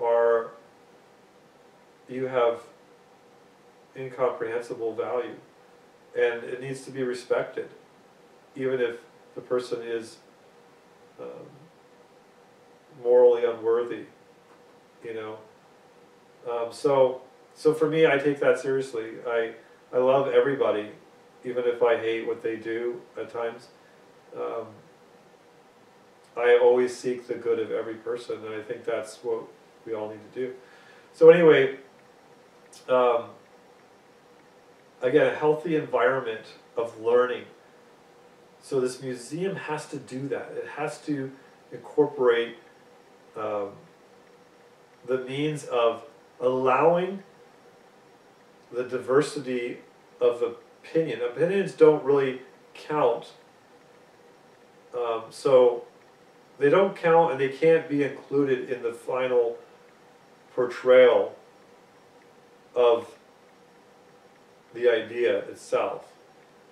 But they can be included in a very beneficial study of a comparison and contrast by showing various schools of thought on which incorporate so many opinions and fallacies. These are important to document, to list, especially as they historically, the historical part of the museum shows the variations of the idea manifesting in people's lives, in objects like of technology, for example. How did this manifest? Or how was this this was different than the idea itself, but it was related. So we can still address those things, and they need to be addressed to have a comprehensive enough analysis of the subject to come to fair conclusions about it. Anything less is inconclusive, and we need to suspend our judgment on until we have that kind of methodology. So, like I said, allowing a voice to be tabled in the right way. Like I said, there's no place for spam or whatever you call unsolicited advertisement. That's completely irrelevant. So that is never to be allowed. People's attitudes attacking another person, which is an informal fallacy, the ad hominem attack against the person's character, is irrelevant. So it actually will be dismissed in the first forum if we do a first forum idea. But it can be brought up in the historical analysis, and it can be tabled, and it can be contrasted with. You can say, hey, there was an objection to this evidence, and it was based upon an informal fallacy like this. It was based upon this and that. And that's where you can actually present the person's argument. So you don't want to completely ignore every claim, unless it's absolutely irrelevant and has nothing to do with the subject matter at all, is what I'm trying to say. So I'm trying to devise a means where people can be respected, even yet in their opinionizing, but they have to be put in their place. I mean, gently, respectfully told. Like, if somebody is, okay, so let's look at it more seriously. So there is a fire in a building, and you're frantically running around as a fireman trying to get people out of the building, and you're using a speaker, a megaphone, you're whatever, trying to get people to leave, and you go and you confront a person, and they're giving their reasons why they don't believe it. What are you going to do? Are you going to say to them, well, I respectfully disagree with you, and I'll let you table your idea? No. I mean, in this case, it may be a bad example to give because you're forcibly, possibly going to grab the person and drag them out of the building to save their life. But the idea is to illustrate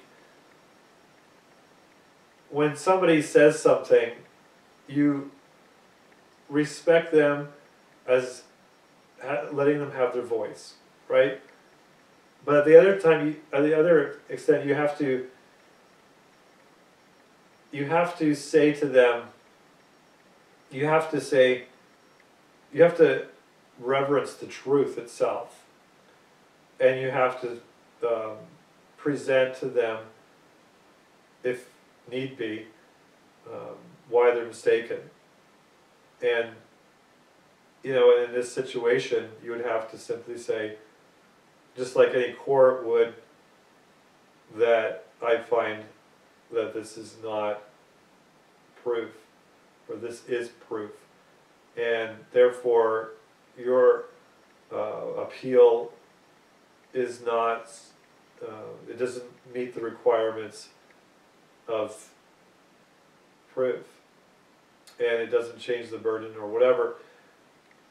So in other words, there's a place for people to exercise their opinions, but opinions mean nothing if they don't really present evidence, if they don't amount to evidence, and the evidence doesn't amount to proof. Evidence should be heard, but opinions, if they're not evidence, they're only irrelevant, and the person can be told that, and they shouldn't be offended by doing that. If somebody comes to your store that you own and gives you Monopoly money, or in Canada, Canadian Tire money, which is actually has value in itself. But if they give you Monopoly money, on the other hand, they will end up, if they say to you, well, I want your product for this money, and you what are you going to say to them? Well, that's not real money. But it is, and they're arguing with you about it. You have a right to inform them and deny them access to your product. And I mean, it's a rather obvious example, but that's what you'd give an analogy, is an obvious example. And so, in the same way, we have to confront people respectfully when they present an opinion and it's not really evidence. And in the same way, when evidence is presented that doesn't amount to proof, we have the right to reject it and call it what it is: insufficient, or manipulated many times. So it's a fine balance of being. Most people don't know how to be respectful in their argumentation with other people. Argument is not a bad word. It's something that we all do all the time. Even in our minds, we argue a matter out. Argument in the negative sense is fighting, and with the purpose of trying to harm or do wrong to somebody. That's different. That's a different word. It means something differently, even though it can be another definition of the word argument. So what I'm talking about is reasoning and the lack of. So that's the idea so far of this museum. And I was going to quote from my book. It's getting rather long, this video, so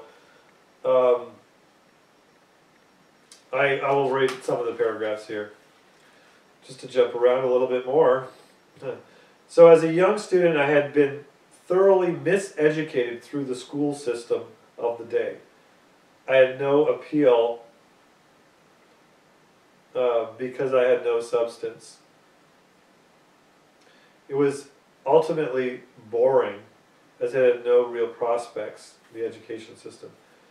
In those years, I did not find any voice that gave me true satisfaction of heart and mind in this respect. So I wandered about in great frustration of life and soul. Many things were opposite in life. That which was exalted was fake and not real. Uncertainty over absolutes. The unattainable rather than the tangible. The selfish, the superficial. and empty ramblings rather than the giving authoritative and substantial realities. Evidently, eventually I had some dramatic experiences that put the eternal perspective in clear view. I also found some old books, some of the most fascinating figures in American history that truly freed my soul and my mind. As a result, my life completely changed after I found what I was looking for, which was Jesus Christ. Over the next few years, I handed out portions of these books until I started Alethean Heart Publishing to republish these classics that so need to be revisited. So 25 years ago, I started making these works and experiences known that relate to philosophy, theology, and religion.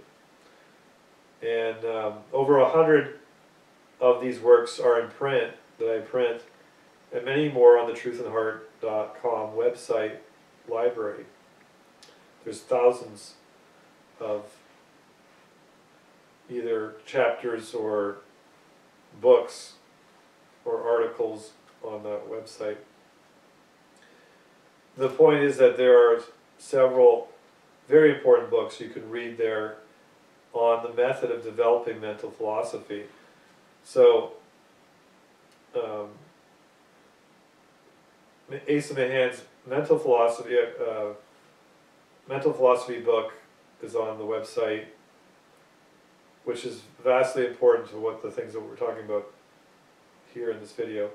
Logic, his book on logic as well, and in science, and that's this critical history of philosophy deals with the foundation of science itself and worldviews, and I want to go over that a little bit in a minute.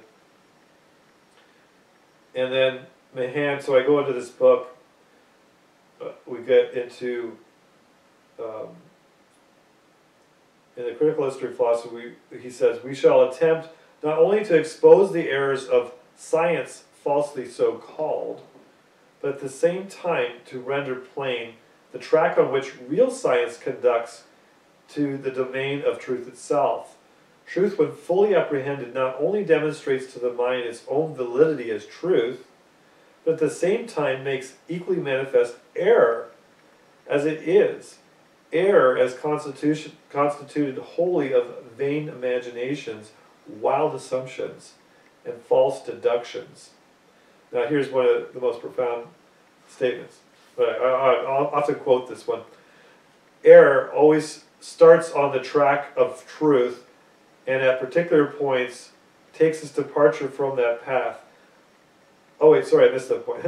Naked error is powerless to deceive and borrows all of its effectiveness from the fragments of truth with which it is associated. Error always starts on the track of truth, and at particular points takes its departure from that path. So it always is a combination, truth and error. Raw error in itself is almost impossible really to conceive of, because it borrows some kind of truth of which it perverts, it distorts, right? Goes off the path. Philosophy will never have completed its heaven-appointed mission until it shall have fully disclosed not only the line on which truth leads, but shall have shown with equal distinctiveness where and why error in all its forms takes its departure from that line. And that's the bottom line of these guys' practice with those open debates. Unless you really spend time figuring out why people fall into error, why the counter position against the truth claim is held, then you're never really going to be on the path of truth yourself. I could confidently say, because you have limited yourself in your research, for example. If you're not willing to consider the other alternatives in the sense of, if you don't even care to even help people that are in error know why they are in error, because you're not even finding out yourself, then you are most likely on the path of error. And I see that all the time. These really, conservative souls, and I am conservative myself, so, but I see all these people that are just blindly prejudiced. They may even have the truth of what they're talking about, but they're not holding the truth in honesty of heart. They're holding it because somebody else told them it, and they believe it because they were told to, right? They believe it because it's popular within their little group to believe it. It's not because they love the truth themselves. Because, and you can see that by confronting them on particular points and noticing how they respond with a closed-mindedness. And so, it's not about what you believe, it's about how you believe it. Don't forget that.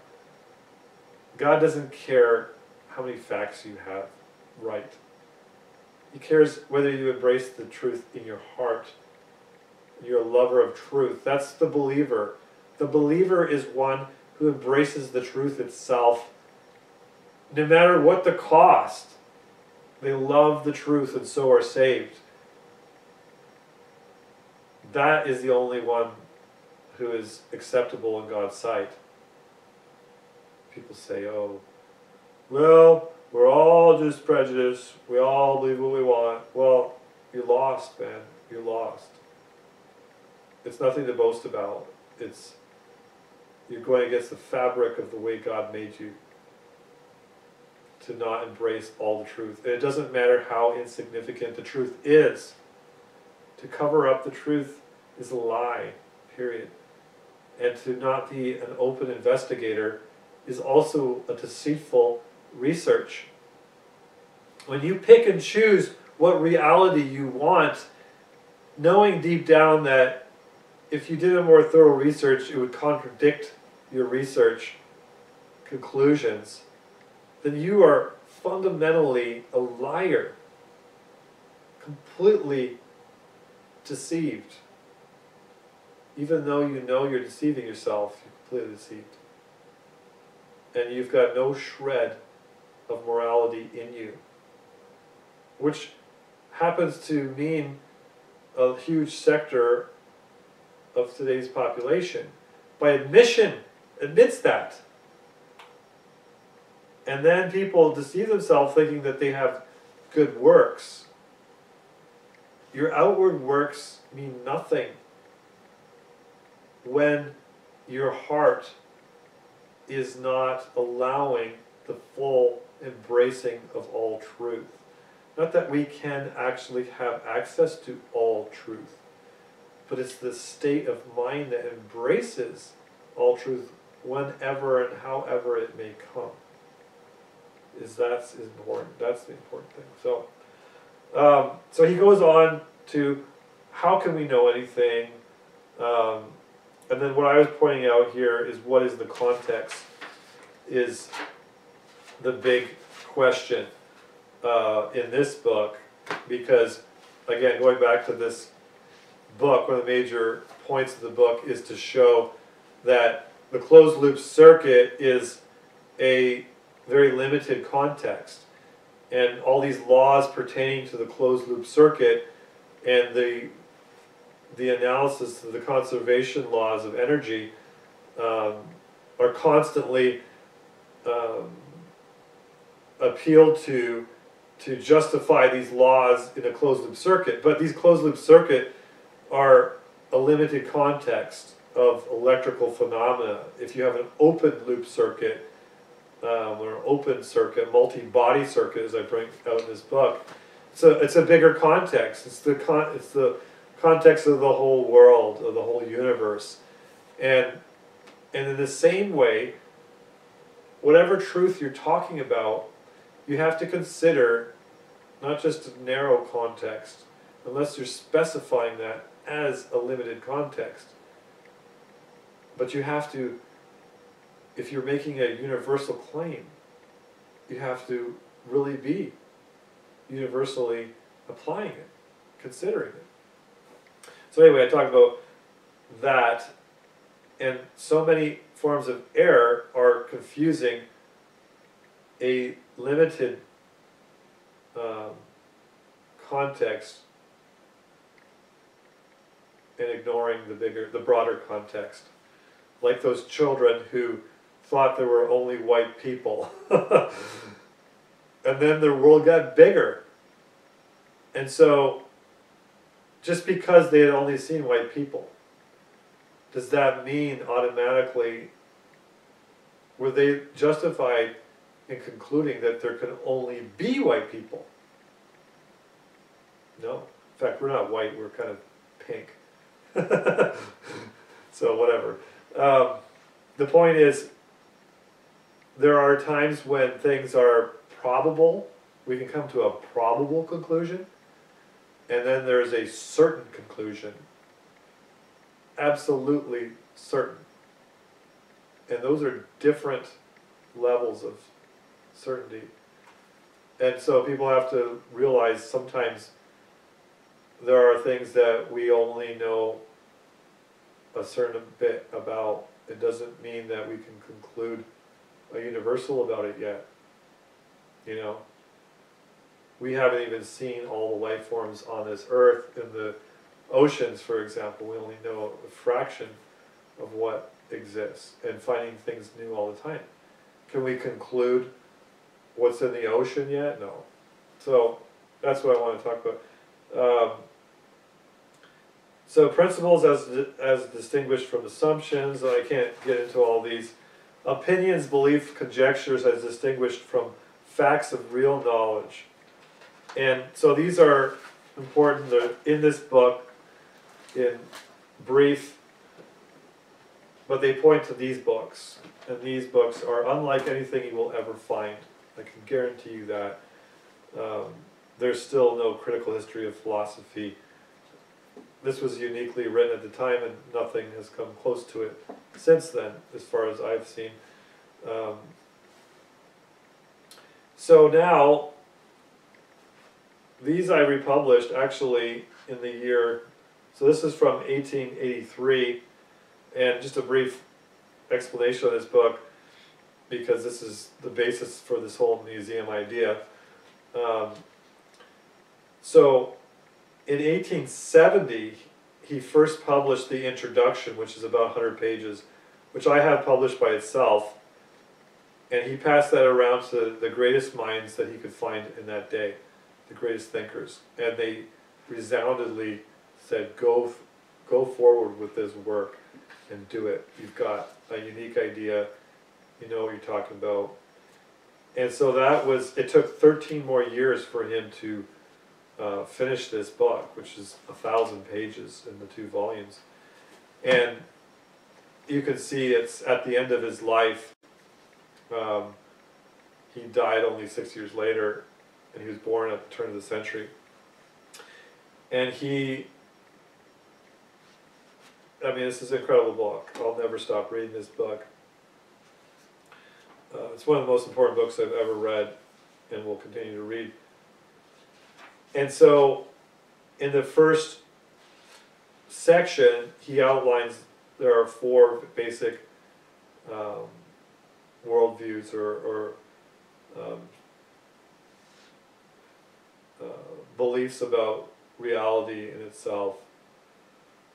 And that is that there is only a spiritual world, and everything else is just spirit. And there's no material world at all. That's idealism, as he called it. And that's what you have in most of the Eastern philosophies and other famous philosophers that I won't get into. And then you have materialism.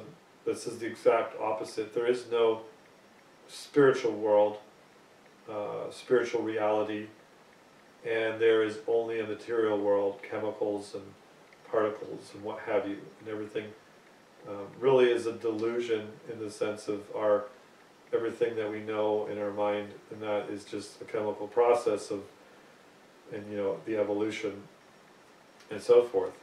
Both those theories have a view of evolution as well. And while they're so completely opposite, they actually are very similar. And it's really striking to notice that.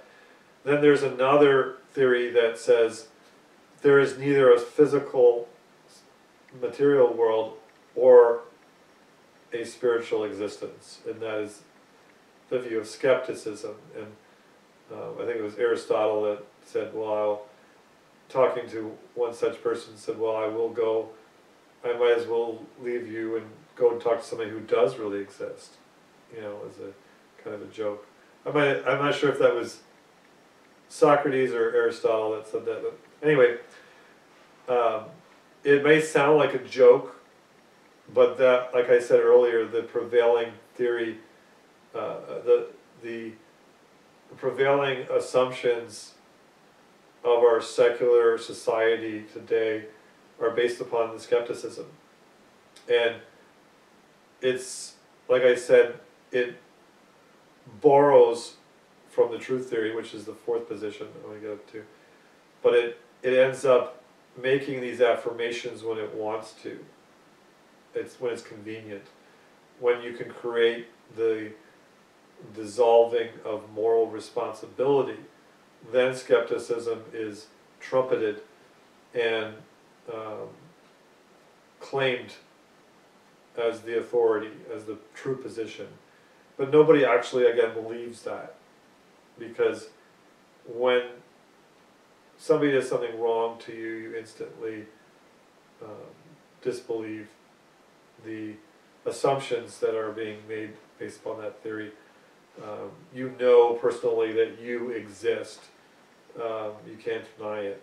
You may call it a fiction of your imagination, but you know it's true. So anyway, the fourth position is that there is both a physical and spiritual world. There's a duality.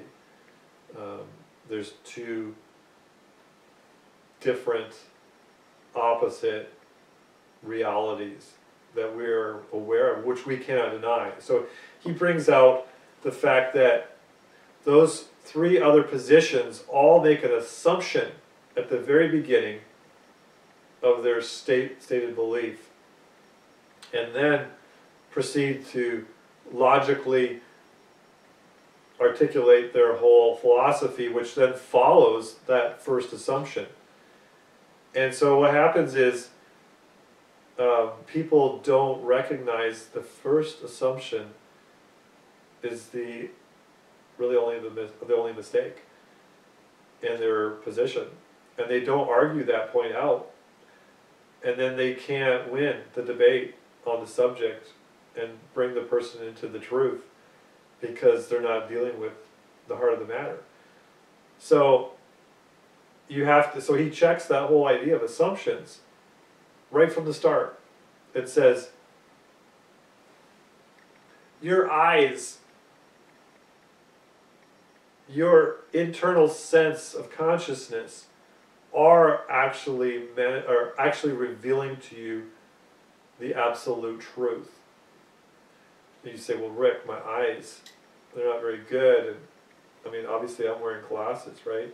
I don't really need to wear them that much, but well, I'm mistaken about what I see all the time. Like, I'm driving down the road and I think that's water ahead, but really it's just heat, right? And I see that it's water, and I say to you, no. Did you ever see that it was water? No. Did you get up to the water and see it? No. You assumed that it was water because the evidence was showing you that it looked like water, but it wasn't proof. Do you understand the difference again? The proof is looking at the whole context. You didn't have the ability to prove that it was water from the distance that you were making the assumption that it was. So that's my point. There's a huge distinction. So the skeptic will say, see, your eyes deceive you. And they put all these little tricks up there to show you how people are mistaken. Like they do the color pattern thing where it's exactly the same color, but because it's beside another color, your eyes supposedly play tricks on you. And they have all these diversions and deceitful manipulations to try and deceive you into doubting your senses. Now your senses are giving you real intuitions that are to be believed. In fact, when you stop believing them, that's when society as a whole says you're not capable of taking care of yourself anymore. You need assistance.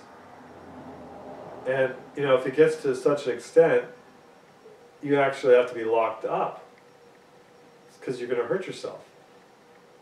And so the philosophy, as I'm saying, that denies these things in reality, in the real world, apart from the debates and the moral implications and the laws which use these false philosophies to their own advantage.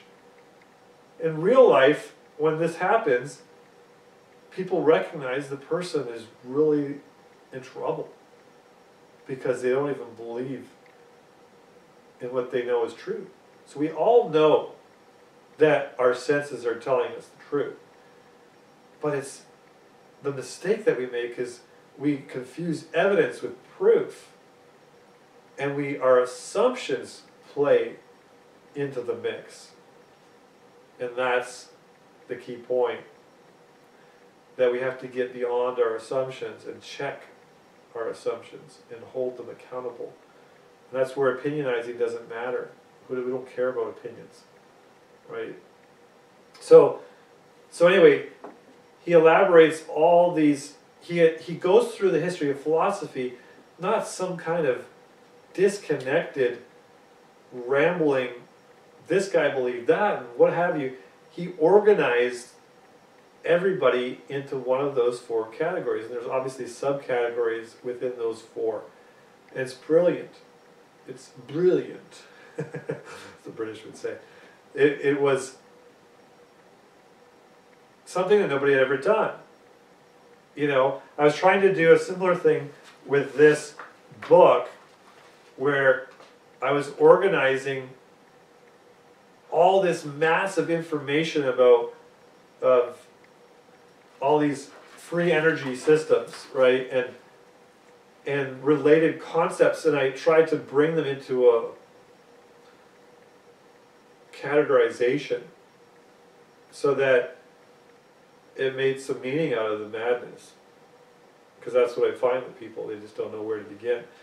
So it has to be organized, this museum. And what he did with this book was he went through all these philosophers and then brought them into those categorizations and then analyzed them so that you don't come to the point, as the student of philosophy did, oh wow, nobody's right. Look how wrong everybody was, without recognizing what truth that they had and what errors that they had, and then coming to the right philosophy, which is presented in this book as well, which is the realist position, that, as I said, our intuitions, the natural, spontaneous, unreflective, unprocessed intuitions and perceptions, both internally, physically related and spiritually related, are revelations really from God and cannot be denied, and we can't do anything to deny them. It's only when we have the secondary processes of our being, which is where the will comes in, where the judgment can be perverted by the will, where assumptions can creep in, and we combine various ideas together and make it a conclusion before we ought to. That's where error comes in. And without knowing that, you're hit and miss. You'll never have any confidence in anything. And that's where we're at today in society. The youth today and the adults have grown up in a context having no foundation, and they're desperately crying inside. And they're unsatisfied because there's nothing concrete. It means nothing to them anymore. They're bored, they're overstimulated because they don't know, they don't have anything to hold on to. The whole Einstein type of theory where everything's just willy-nilly, floating around in emptiness, no concrete anything, no foundation, is absolutely the doctrine of the devil. I'll just say it like it is. It is the ultimate confusion and destruction of everything that is real. And so, a museum, a book that teaches anything, a proposition is based upon a foundation of something that is real. It's making a claim of realism. To say anything else is to say nothing at all. I mean, what's the point if you don't have that foundation? So anyway, so after I'm going to volume 2 now, at the end, after going through all these various beliefs up until that day, which really there's not much difference now. I mean, there's new philosophies, but they're all the same. He then decides in the appendix, so he's already done the book, he decides to be, he's obviously a humorous person as well, and he is showing a form of arguing to the absurd and showing the ridiculousness of the claims that people are making. You got to understand that these prestigious philosophers of the day said the most absurd things, contradicted themselves with this really bad attitude, looking down upon others and insulting them with their many words. So he doesn't return the favor exactly, but he turns their words upon themselves, let's just say. And so he comes up with this idea. So he calls it Chapter 2, Indications of the Plan of a Work which, for want of time, will probably never appear. And he describes this museum, and it's been a long time since I read this, so my whole idea of the museum is so much different than this. But I wanted to at least address it a little bit here. I can't afford to read, there's 10 pages here. And then he gets into the true philosophy, which I won't have time for either.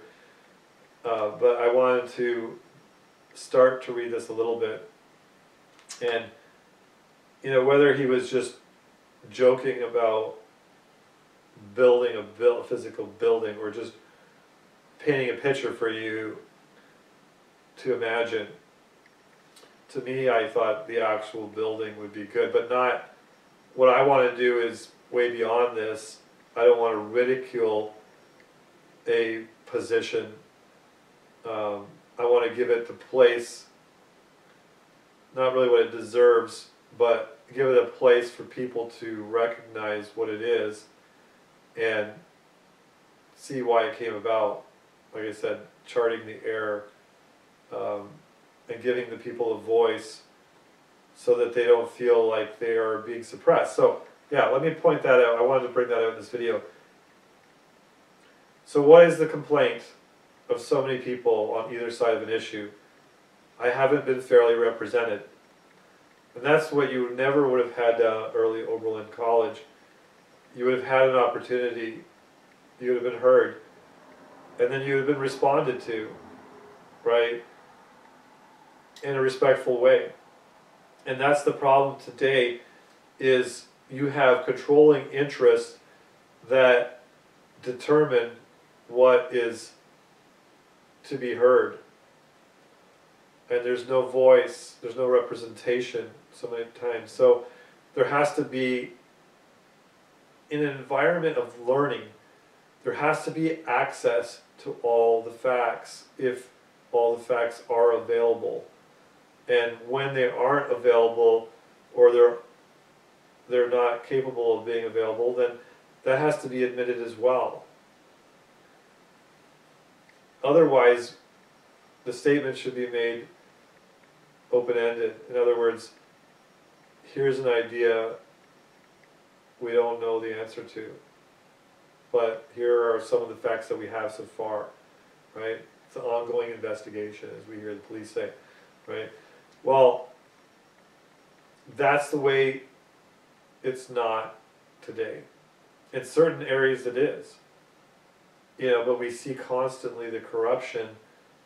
And so what needs to be done is, even if I can't do this, this momentous task would require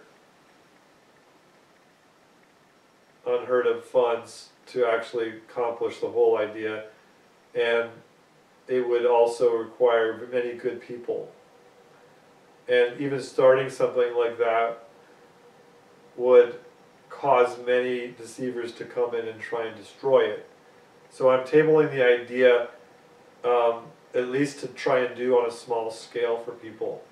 And I'm stating the biggest form of the idea in this video, because who knows? I mean, if that's what God wants me to do in this life, I'm all for it. I've been definitely contemplating that for many years. I don't know if it's my calling, or just to give the idea out. But again, it's not completely my idea. It's from this.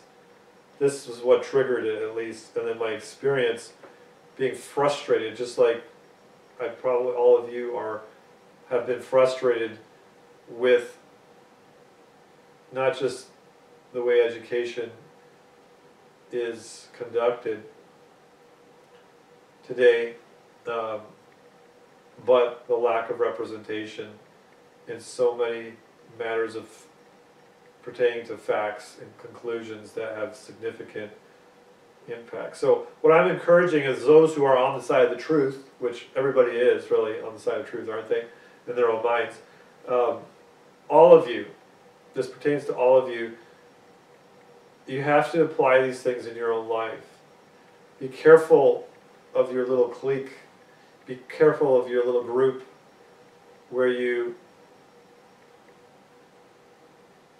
adopt things because you all believe it. And learn to try and always get the big picture. And don't be worried about counter facts, because a lot of things can be blessings in disguise. The truth is sometimes hard, many times, most of the time it's hard. So he says here, we would here announce that we have long contemplated the preparation and publication of a volume of very important theme. A volume whose title is formed from those of two other works, one by Pope entitled The Art of Sinking in Poetry, and the other by Disraeli entitled Curiosities of Literature. Our volume would be entitled Curiosities of Science, the Art of Sinking in Philosophy. We have already before us specimens in sufficient number to constitute a large museum of wonderful curiosities. curiosities which ought to be collected, classified, and preserved for the instruction of mankind, that our readers may become possessed of some apprehensions of what would be the leading features of the important contents of this volume. Were it to appear, we will designate a few of the very interesting curiosities which would be found in it. Now, you can understand a little bit about why my sentences are so long, because these two authors were probably the biggest influence of my life, in which they wrote very long sentences. And also some of the way I talk is going back more of 100 years, because of most of my influence and my reading goes back to the, well, exactly 100, well, more than 100 years ago now, 150 years ago. So I wanted to say that, and some of it's a little bit hard to follow because it's meant to be read, not listened to. So anyway, the point here of that first paragraph is he's showing how these people basically hung themselves. You know, like they, their own words destroyed their own arguments, they contradicted themselves, and he's would show how that would be the case. And there's great value in learning how people have done that. Like I said, error, as he said earlier, you have to chart the path of error, where it first departed from the truth. And that's so important. And so again, showing a museum incorporating not only the truth, but the contrary views is vastly important. Especially in showing the history, not just actual ideas, but the history of thought is my idea of the museum, which is far more comprehensive than just the true idea. It's contrasting, it's comparing and contrasting with the non-true, and acknowledging what aspects are true in the false systems. It's very important, because that's all part of the history of thought, and ideas, and action. So it's really trying to cover everything in this world, right? However, I would not endorse or promote the idea of showing immoral things, especially as you're trying to educate people, and that would limit quite a bit of things being presented. There has to be decency in that, and I certainly wouldn't want to promote anything immoral, and that's a very complicated thing to have to deal with. So in our museum, to keep up the figure first suggested, there will be in one large room a vast number of skeletons of the universe material and mental skeletons formed by world makers after they have taken God's handiwork all to pieces and then put it together according to their own ideals. We shall then, after carefully inspecting these skeletons, clearly perceive how much more perfect the ideals of philosophers of certain schools are than that of infinity and perfection, in other words, of God. How much better they think that they have than God. What will most deeply interest and instruct the inquirer about these skeletons will be the diverse materials of which they are constructed, while each one is presented by its advocates as the only real pattern after which all things were created and made. According to one pattern, it will appear as a revelation of absolute truth that all things were constituted out of imaginary substrata. According to another, the entire system of universal nature was evolved from three unknowables: matter, motion, and force. According to another, it will absolutely appear that the universe was developed from two unknown entities denominated nomina according to another, it will be rendered demonstratively. Oh, well, that was Immanuel Kant's idea. According to another, it will be rendered demonstratively evident that the substance of this goodly universe was extracted wholly from this mysterious finite thing called the I, or the me, which is, again, I think Hegel's idea. According to another, it will be rendered equally evident that all these elements were extracted from a still different substance called the infinite and the absolute. And finally, in the study of still another pattern, the inquirer will be absolutely assured that the substance of all things finite and infinite is constituted of elements extracted purely from pure thought. In the study of these so-called systems, the inquirer will be perfectly convinced that while each is the absolute antagonism of the other, the evidence in favor of the validity of each is absolutely identical, with that absolutely affirms the exclusive claims of every other. The inquirer will thus find himself absolutely compelled to reject all these systems en masse, or hold each one of them as the exclusive embodiment of absolute truth. So there he shows how they all contradict each other. They all make the same qualitative claims, but they all share the same first assumption, and that's where they all make some denial of an absolute intuition of knowledge that we have. That a legally sane person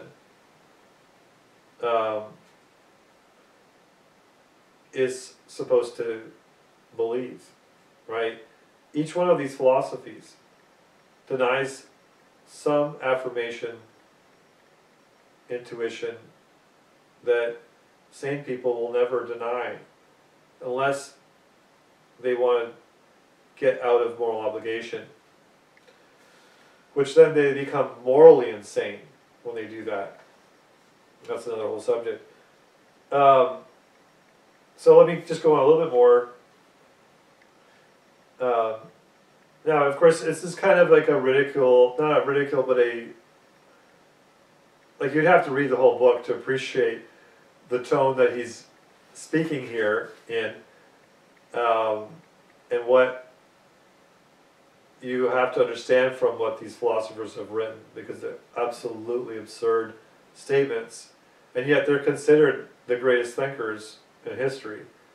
And they shouldn't, well, they are profound thinkers, but they make the biggest blunders of history. He points that out. So in the profound study of these systems, the inquirer will become most fully impressed with the ease and readiness with which the advanced thinkers and privileged spirits can construct the universe, the thing always being done, quote, with that facility with which men are wont to sin. In connection with each system, a pamphlet will be furnished giving in detail the full process by which the material for the whole building was collected, framed, and put together. By the time he has studied these systems in succession, the inquirer will find himself to have become perfected world conqueror. He will find that he has only to retire to his study, put himself into a state of not knowing, quote, assume his previous knowledge to be uncertain, seat himself in a fixed posture with eyes fixed upon the end of his nose. These are actually quotes from these philosophers. Upon the point of his navel, or nowhere, and a world system will rise up before him as the exclusive revelation of absolute truth. He has now only to give his system an imposing name and verify it by a few obvious assumptions, and get it endorsed by a number of the advanced thinkers, which can readily be done, and he will soon find himself occupying, in regard of the weaker brethren the position of a fixed star in the high realm of philosophic space. And that may sound like a joke, but that is the reality today. The leaders, the ones that are revered today, are in that same category, the same baseless foundation, admittedly prejudiced. They say that our innate intuitions are deceptions. So they admittedly deny them. They say they're not real. They admittedly deny common sense realism. And they become the most esteemed, prestigious people in the world. And that's why God says, through Paul, what man esteems highly, God doesn't. In so many words. God cares about the little insignificant people of this world who are realists, who love the truth. Because that's what matters to him. Do you embrace reality? Do you embrace what I have created in you and for you? But when you become foolish in your thinking and you deny that which you know, then you are a fool. And yet that's what the world puts up as to be esteemed. And we look at the entertainment world and we think the perverted lives of so many people they aspire after, the athletes or whatever, people that can do certain things but make the most absurd life choices or statements, they are considered the ones to be most esteemed. But how come people don't even know these people anymore? They don't even have a clue. Yet these guys laid their lives down. Many of these type of people died so that you have the ability to even exercise your voice today, right? And nobody cares. So few people care. And but anyway, you can get an idea more and more of how I got my idea from this. And of course, he was talking about systems, which it could be it'll still be a pretty big museum to chart the category, to fully represent this, both in a online or a physical representation of these world systems. But I thought, well, because those world systems are so comprehensive in themselves, I would extend it out into all matters. But the museum that would be done would have to start off from the more general to the more particular and the more foundational, because that's the problem today. As I said, people are arguing about issues without dealing with the foundational issues. You can't really go anywhere up here when we don't have agreement and a foundation down here. So bring it all down to the lowest common denominator, idea, and then go from there. So I could go on, and this is who knows how many hours this video is already now. But this kind of gives you more of an idea of who I am and what I'm trying to do in this world and what's important to me. I don't really care so much about all these surface issues here. I don't care if you believe in this or that fact. That's not my concern. I try and pick my battles with people. What's the most important thing? Are you a lover of the truth? That's all that matters. If you are a lover of the truth, you're a lover of God. And there's no way to separate those two. Are you sincere? Do you have a good heart?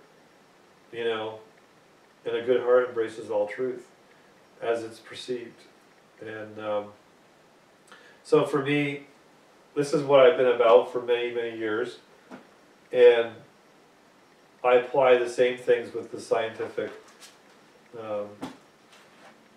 research and products that we make, and that I don't really care if people have free energy, as I've said many times. It doesn't matter to me. Sure, I care about people. I want them to be more comfortable. I want them to have more independence. But mental independence and integrity is so much more important. And eternal spiritual wellness obviously is the most important. So I try and use these as an analogy, open up that door. This whole book, it does that too. It comes to a conclusion that you don't expect. And what I'm doing in this book and all these things is I want to enlarge people's experience. Okay, so what I'm trying to do with these kits and all this stuff is create a circumstance in which you can experience an eye-opening experience where you realize that the world is very wrong in one particular, and hopefully then that awakens you that there are so many other places in this world that most people are wrong in, so that you can be more cautious about what you believe and search after why that is the case. Now, we find this many times where people are in the truth movement awakened to something, but they don't come to the proper place that I'm trying to say that is important, where they become a lover of all truth and conform to it. Instead, people become angry at the corruption in this world. That's not what I'm promoting. I'm not promoting a radicalism of hatred or violence. And that's where people, unfortunately, easily fall into that trap. What I'm promoting is just the opposite. To actually love people more, or truly, and to embrace the truth, and also be open to counter positions. I mean, come on, be real. How many times have you changed your mind in your life?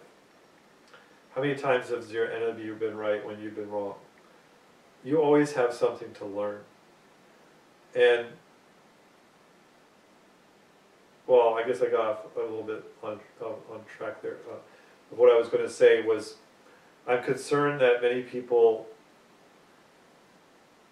get awakened to some point, right? And then they have this attitude, and I hear it on the phone all the time from many, many people, how upset they are that energy suppression has been, has happened, and these people, and they're shaking their fist, and it's like they want a violent response. And I say, I try and correct that. I'm not trying to change society technologically. I mean, I would prefer that there was no electricity, to tell you honestly, at all. I think we're the worst for it in the state of being right now. So I don't really care if you have free energy. And I don't care if you have such and such facts on whatever subject. You could be having very little facts and be, if you could be a righteous person with very little information, it's far better than some Voltaire who had so many facts that he deliberately distorted and was a monster of a human being to say all these false things in the original encyclopedias, I'm going way back now. I could say things about people today, whatever, it doesn't matter. So how are you going to respond to it? What does this do? That's why I'm trying to take so long in this to promote the true answer, the true response, and not to fall apart. Like, for example, what are you going to do with the fact that so many people are in control and suppressing information? Are you going to try and fight them directly? Good luck in that. Because it's a trap. And that's what I see so often. People are directly going after the perpetrators. And what needs to happen is just the opposite. You're not going to do anything, for the most part, with the way you're operating along those lines. What you have to do is change individuals by your example, by your heart, by your love. When you do that, you inspire them to do it themselves, change themselves. And that is powerful. That is powerful to demonstrate that in a day where nobody else or hardly anybody is. And bit by bit, that can grow. But if you try and convince somebody of something without changing their heart, without their heart changing, good luck.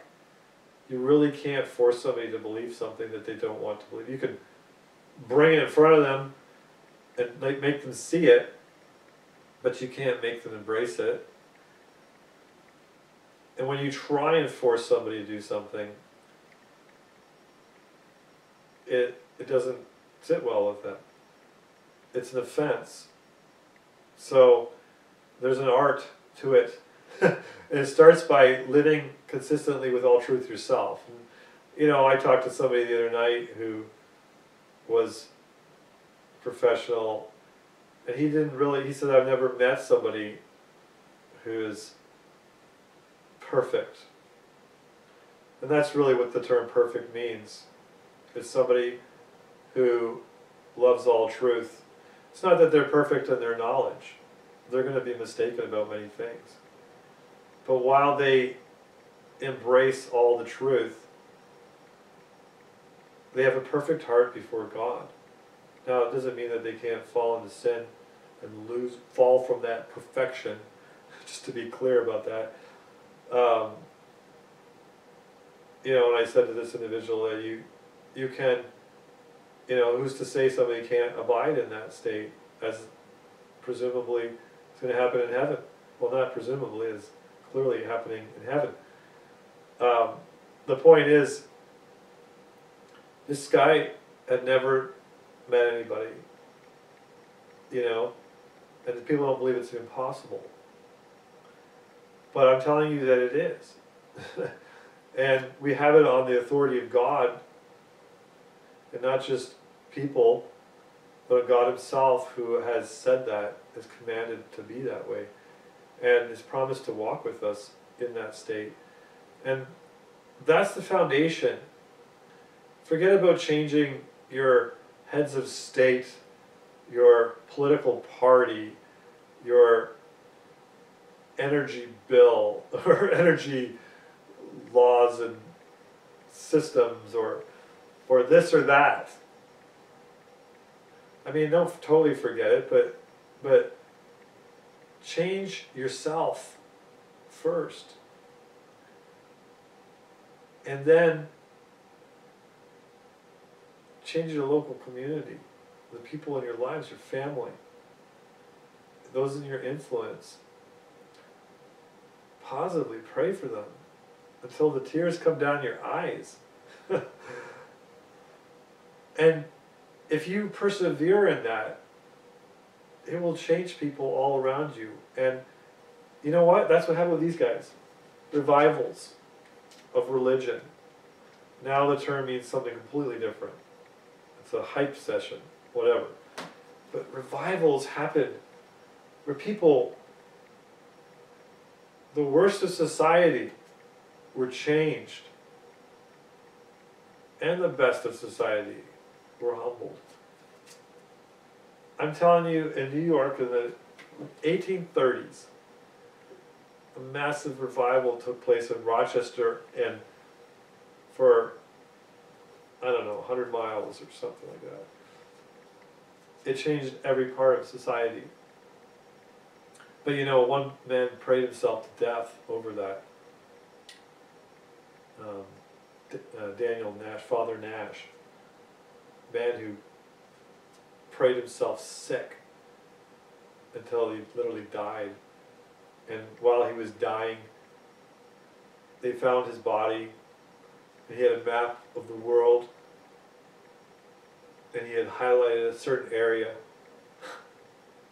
And after he died, those people had great revivals in those areas. He never visited, but he prayed himself to death.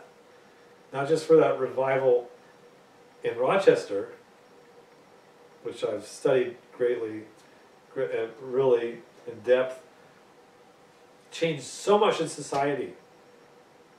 And it wasn't just him praying, there was many others that were praying, but some of these people prayed themselves. They sacrificed their lives because they connected with God until they exhausted their being.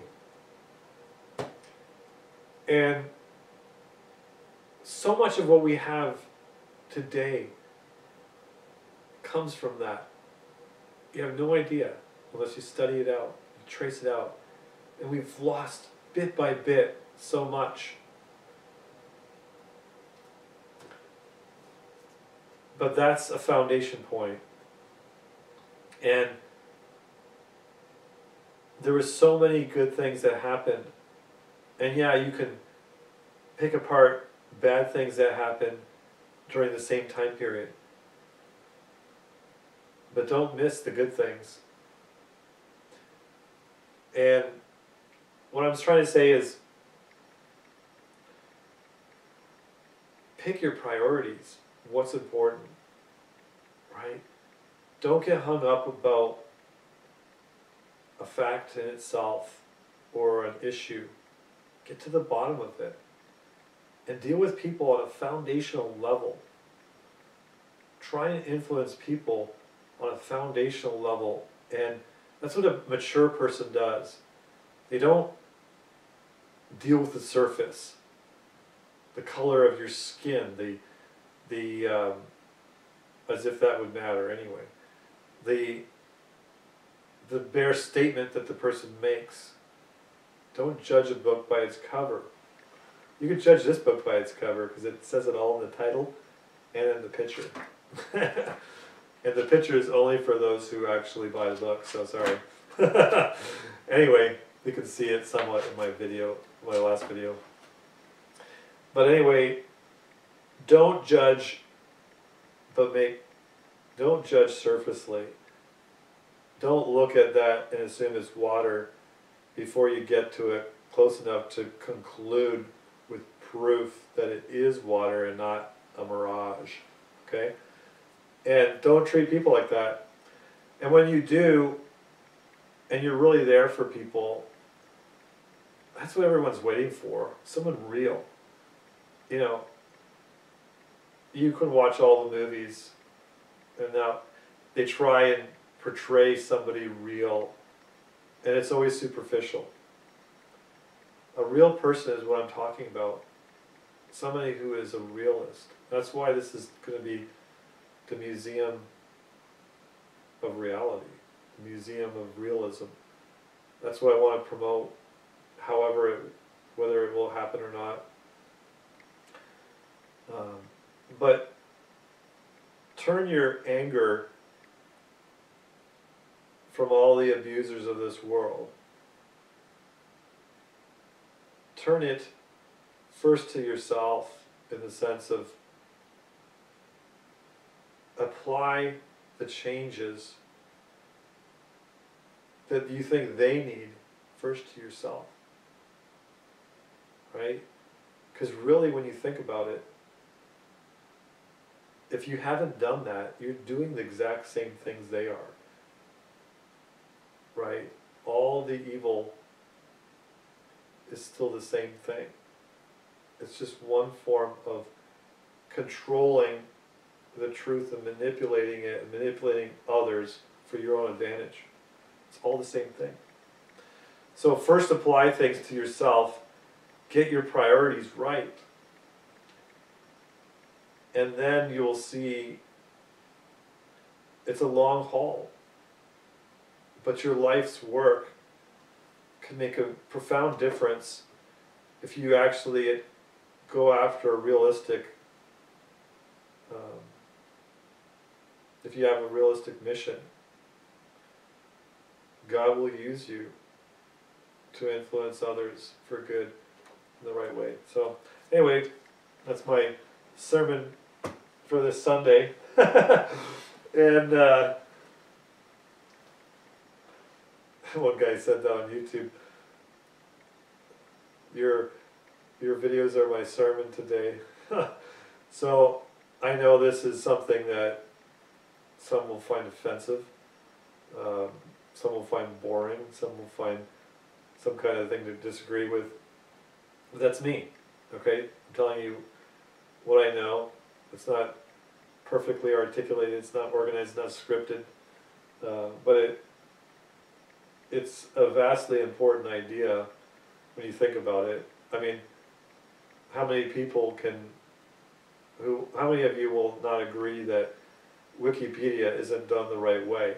You think of Pure Energy's PES wiki, you know, which is a similar thing but to do with energy, which also was a shame that it was done not right. So if you could imagine doing doing Wikipedia where you actually have the ability to present more of the facts. Like somebody sent me today a text saying, well, Rick, you could cite that video, like the video that I last did, well, the second last one, with the MIT professor. You could quote him in Wikipedia entry as a source. I said, well, remember what he said, that most physics books are wrong. Most physics books are wrong. Now that, I mean, he could be considered an authority because he was a professor at MIT, but good luck if making a statement that he makes and you cite his lecture. Good luck in seeing that will remain and won't be taken down or be approved. I mean, they pick and choose what they're going to put up there, and it doesn't really matter about the truth. So who can't agree that it would be better if there was a better methodology and a more open format, which the internet is to some degree, which is losing ground in many places, but it's still, you can publish most of the time. You can publish a website and maybe nobody will ever hear of it, but you can say what you want. But far better if we had a organized place that does it right, that doesn't tolerate distracting, unrelated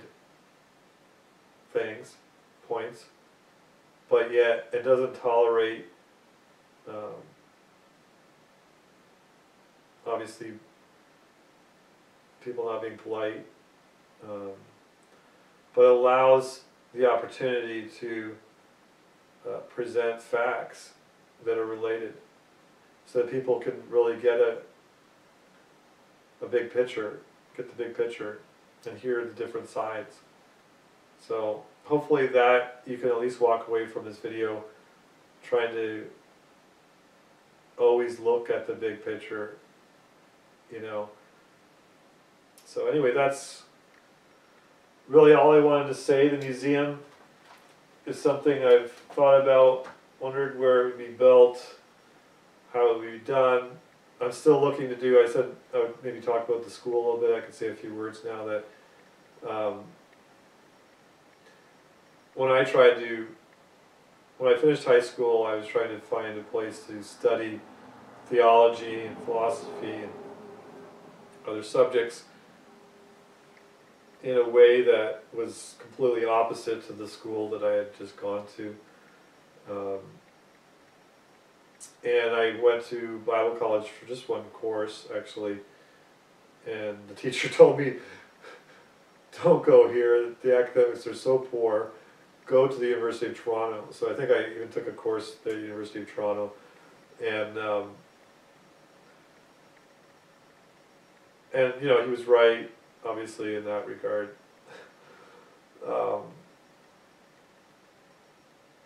So I tried to find teachers. I went to pastors. I went hundreds of places and people. Tried to find the movers and shakers, the people that were most highly esteemed. I called them, I talked to them, I met with them, prayed with them. You know, I went here, went there. And I just couldn't find anything that was satisfying my soul like I was finding in these old books. And of course that was disheartening. And I went here and there looking, and I didn't find any institutions. They were, you know, I feel the same today about them. I'm not saying that I went to all, and you know, there were places that are a lot better than I didn't know about, you know, but I did what I could, right? So I actually just dug myself deep into the past, you know, ancient history, you know, not too much modern history, because like I said, I looked and I couldn't find. I mean, I have the books from the top philosophers, right? I studied them. I met with some of them, you know. One of them actually asked me to publish for him, and I couldn't do it. I wouldn't want to do it, I said. Anyway, so I came up with this idea for myself as a school. I realized, you know, in that course I talked to thousands of students. I was involved in the churches that I was a part of. I was involved in young adult ministry.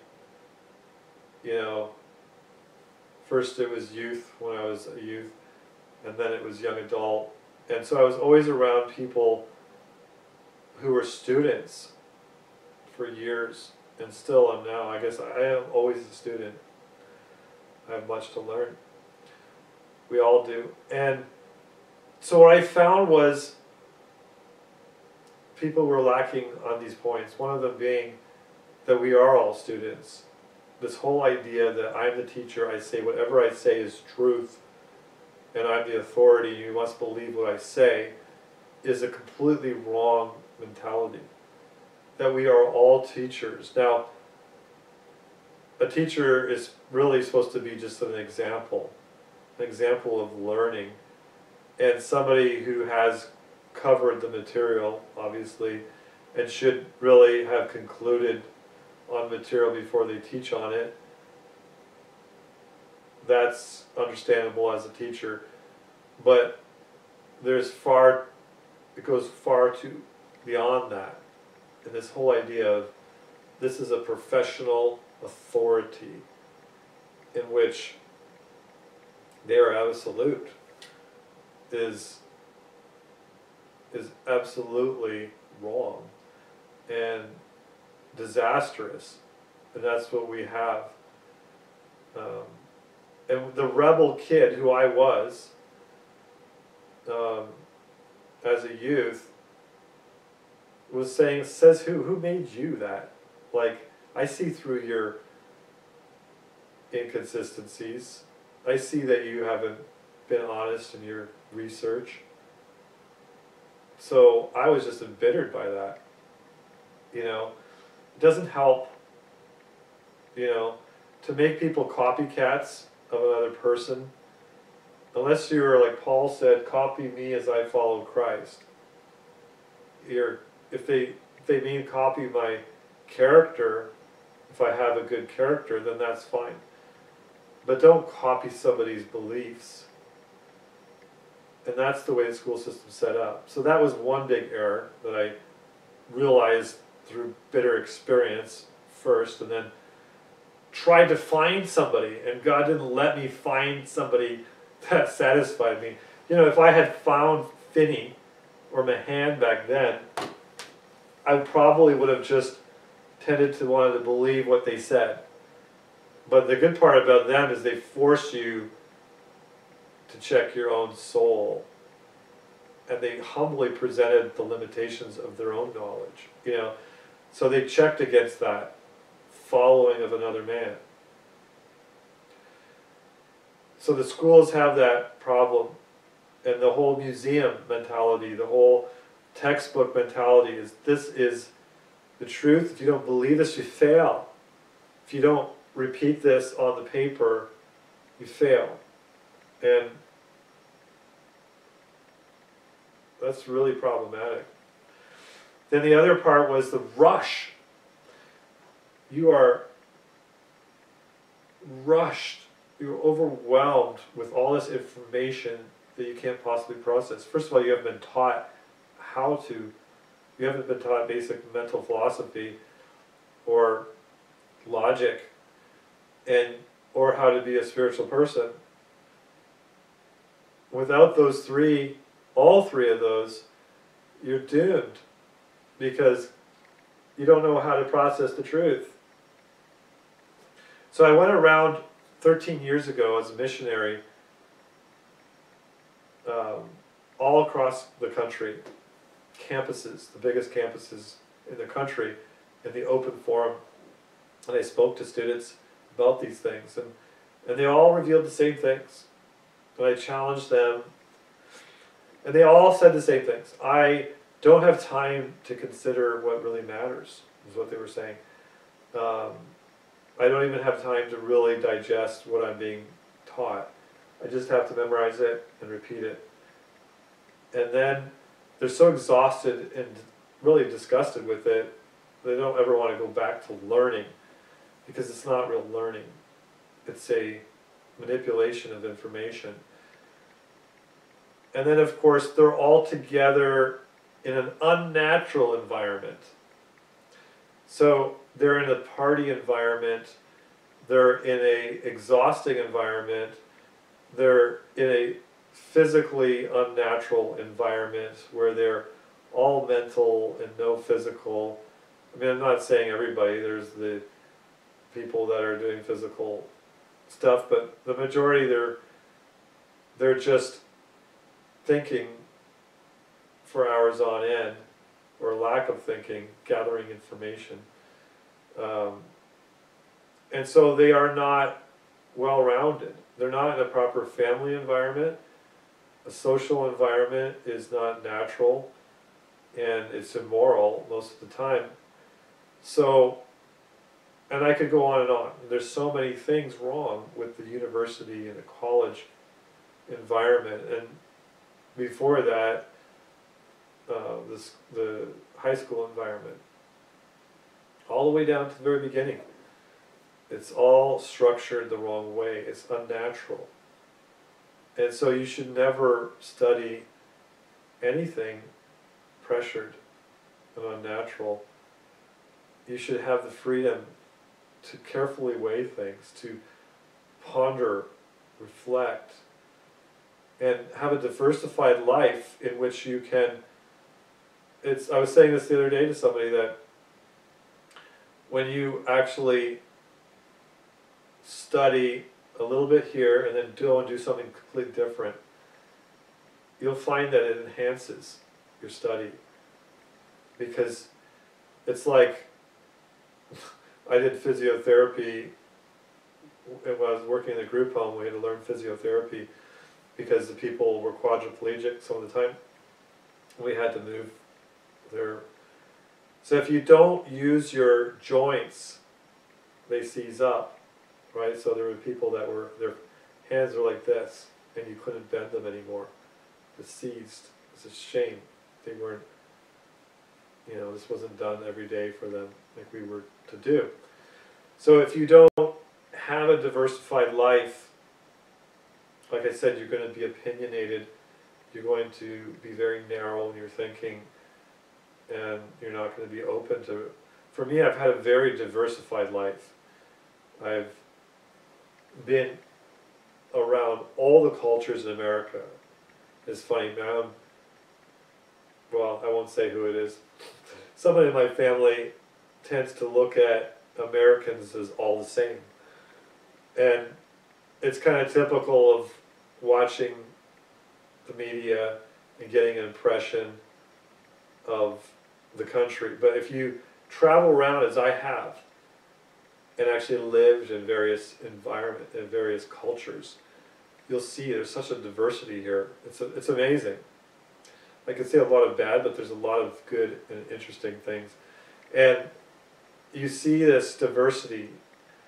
I talk to every different type of person. I'm from Toronto, which is the most multicultural city in the world, clearly.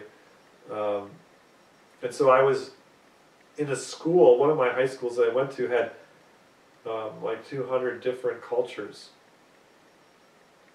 and not that many students. And it was quite an enriching experience. So when you actually get exposed to all these different things, and then you study history, it helps you to get a broader perspective. And so this is what needs to happen in the school setting, in getting people out of this environment. So I came up with this school, which is which I called at the time RPMGT, the School of Realistic Philosophy and Moral Government Theology. And it was trying to have the premise of common sense realism in all of your study. And then the theology was moral government, which was studying in the context of a moral government rather than just merely a physical creation. Consider also the moral government, and that has a specific theological meaning as well. But the school I came up with was more of a mentoringship school, which you studied at your own pace, the things that you need to study, and in a way that was natural, the way that was proper, in a way that didn't interfere with family life, with social life, and including religious activity, you know, church activity or whatever. And it would be more like a Bible study that people have where they meet together and once a week or whatever, they come together and they go over a certain subject and they think about it during the week, and you know, it's something that they do because they want to do it, and it's a healthy environment. They discuss things back and forth, they learn from each other, and so it's kind of like an extended Bible study school. No credentials involved, no people that are authorities. There may be people that have more experience or whatever, but each has a gift, part of the body, if you will, and has something to contribute. And you hold up the weak.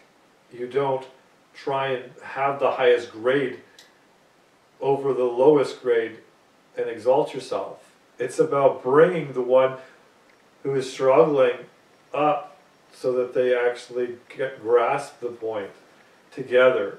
You know, that's the way schools are supposed to be. And I studied all the way back from Plato to the ancient Hebrew schools to the what have you throughout history. And you know, what we have today is supposed to be learning from the past, but it misses these points. The whole idea of ethics and morality is completely vacant. And the whole idea of truth and heart, or truth is gone. It's not about truth. It's not about virtue. Truth and virtue, I mean, that was Plato's whole founding of the academy, was it not? Whether he was consistent with that, it's another story, but where is truth today? Truth? Huh. People would laugh, right? What is truth? They'd be like Pontius Pilate, you know, and mock it. Yeah, right. And morality, there's no such thing. Everybody is relative to whatever you want to be, you know. So we've lost it completely, right? It's completely gone. And so therefore people have left the system and try and do whatever. And so I've come up with, you know, these things as guidelines. And so I thought about having a school where people come together more or less, and very informal. It could be more formal, could work within a formal system as well. It doesn't have to be all or nothing. And the curriculum, I have some really good curriculum, and it could be used more or less, you know, whatever. But the central ideas is what I'm trying to promote. And that is, so I had this idea of kind of like the early Oberlin school, which was more formal, but incorporating a, you know, where a student, if we're talking about young people that are going to move into a certain area, they need a job, they need to work, they need to support themselves. And so maybe providing trades to learn for half a day. And I was involved in the first Canadian government program. That's where I became a mechanic. Half the day we had academic studies, and the second half of the day we actually worked as apprentice mechanic. And I did that for a year, or second half of the year, and then I went fully into the full-time. And so having a school like that where people take on an apprentice and teach them a trade, where they can actually earn their keep, which is important to do, right? That you don't go off to college and get into this massive debt that you're paying off for the rest of your life. This is not proper. You study at the rate that you can afford to study, and you learn physically trades while you learn mentally as well, knowledge and the nature of things. And then you have a healthy environment where you're getting enough exercise, physical motion. You're not in some unventilated room. One of my high schools that I went to had no windows. It's crazy. No open windows except for the shop that I was in. That was the only windows in the school that opened. So, you know, having all these things right, not an unnatural environment. I mean, think about it. Those school days, those college years, and before that the high school years too, but especially the college years where these are really impressionable years.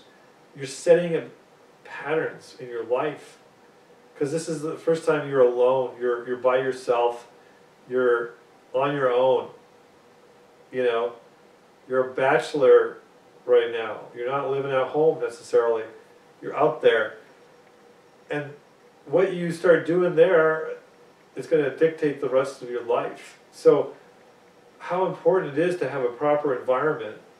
And you know, we live in a day where degrees aren't so important anymore. And that's been the story of my life. I learned so many different things by myself or through the back door, you know, by experience. You know, I got into working as a residential counselor. Everybody else had BAs, and I ended up getting a job that you would have to have a BA with, you know, to have that job. But because I worked as a counselor in a camp, and then I was invited to do another very extensive outing with these clients, and then I worked in the group home, and by experience I learned everything. As a mechanic, I did learn in school, but I was out of a job because of a recession, and then I worked on my driveway. I learned by experience how to do various jobs, and I learned from others at the same time, but I always seem to have like learned all these trades by experience. And now, you know, when I started doing that, it was still very much a day where you really, if you wanted to do anything in life, you had to have this degree, right? It just wasn't going to be my lot, you know, in life. So by today's standards, though, it really matters what your experience is, what your capabilities are, more than everything. It's a lot more informal. So this idea is not impractical now, that you could do that. And really what I'm trying to go after is a well-rounded person, you know, and that's what I want to seek in all this work that I'm doing. And this idea of the school is, and this is, like I said, this is coming after an intense desire to find the right form of education and talking to thousands of students and professors. And I found myself frequently at schools and engaged in conversations with professors and students, far greater conversations and progress being made than if I sat in the classroom and listened to a lecture and did an assignment and whatever. How cold, how dead, how repetitive, right? It's boring. Like I wrote my book there. I can't sit under that. Maybe I had ADD or something. I had no interest in that. I want to get to the bottom of the matter. Okay, I'm not going to waste my time. So that's what I want to promote with this museum, with the school. I always promote the school idea with everyone I talk to. Not that I don't do it with people knowing that I'm doing it. I'm promoting these ideas all the time, that mentality. And so I've seen many people do this more or less, and I encourage that. It doesn't have to be part of, it's not a organization, it never will be. It's an idea. And I encourage everybody to, you know, get a grip, see what's wrong. You know it's wrong. Everything around you is, it's like this Matrix movie type of thing where you just know something doesn't make sense here, and it's because it's not natural, and you know. Just go out there, out of the concrete jungle city, spend some days in the wilderness. If you're not accustomed to doing that, get some balance in your life and realize what's wrong and build a proper foundation, and, you know, get out of that pressure, get out of the debt, get out of the rush, get out of the moral compromise. All these things are crippling us as people, and So that's what I want to do. Again, museum, school, whatever, see that happen. And that's where God can hear us. You know, when we really want to come back to Him naturally, you know, the way He made things for us to live. You know, what can I say? Anyway, it's long enough, long video. I doubt very many people are watching this, so I better end it now. At this point, it's so long. So thanks for watching. God bless you.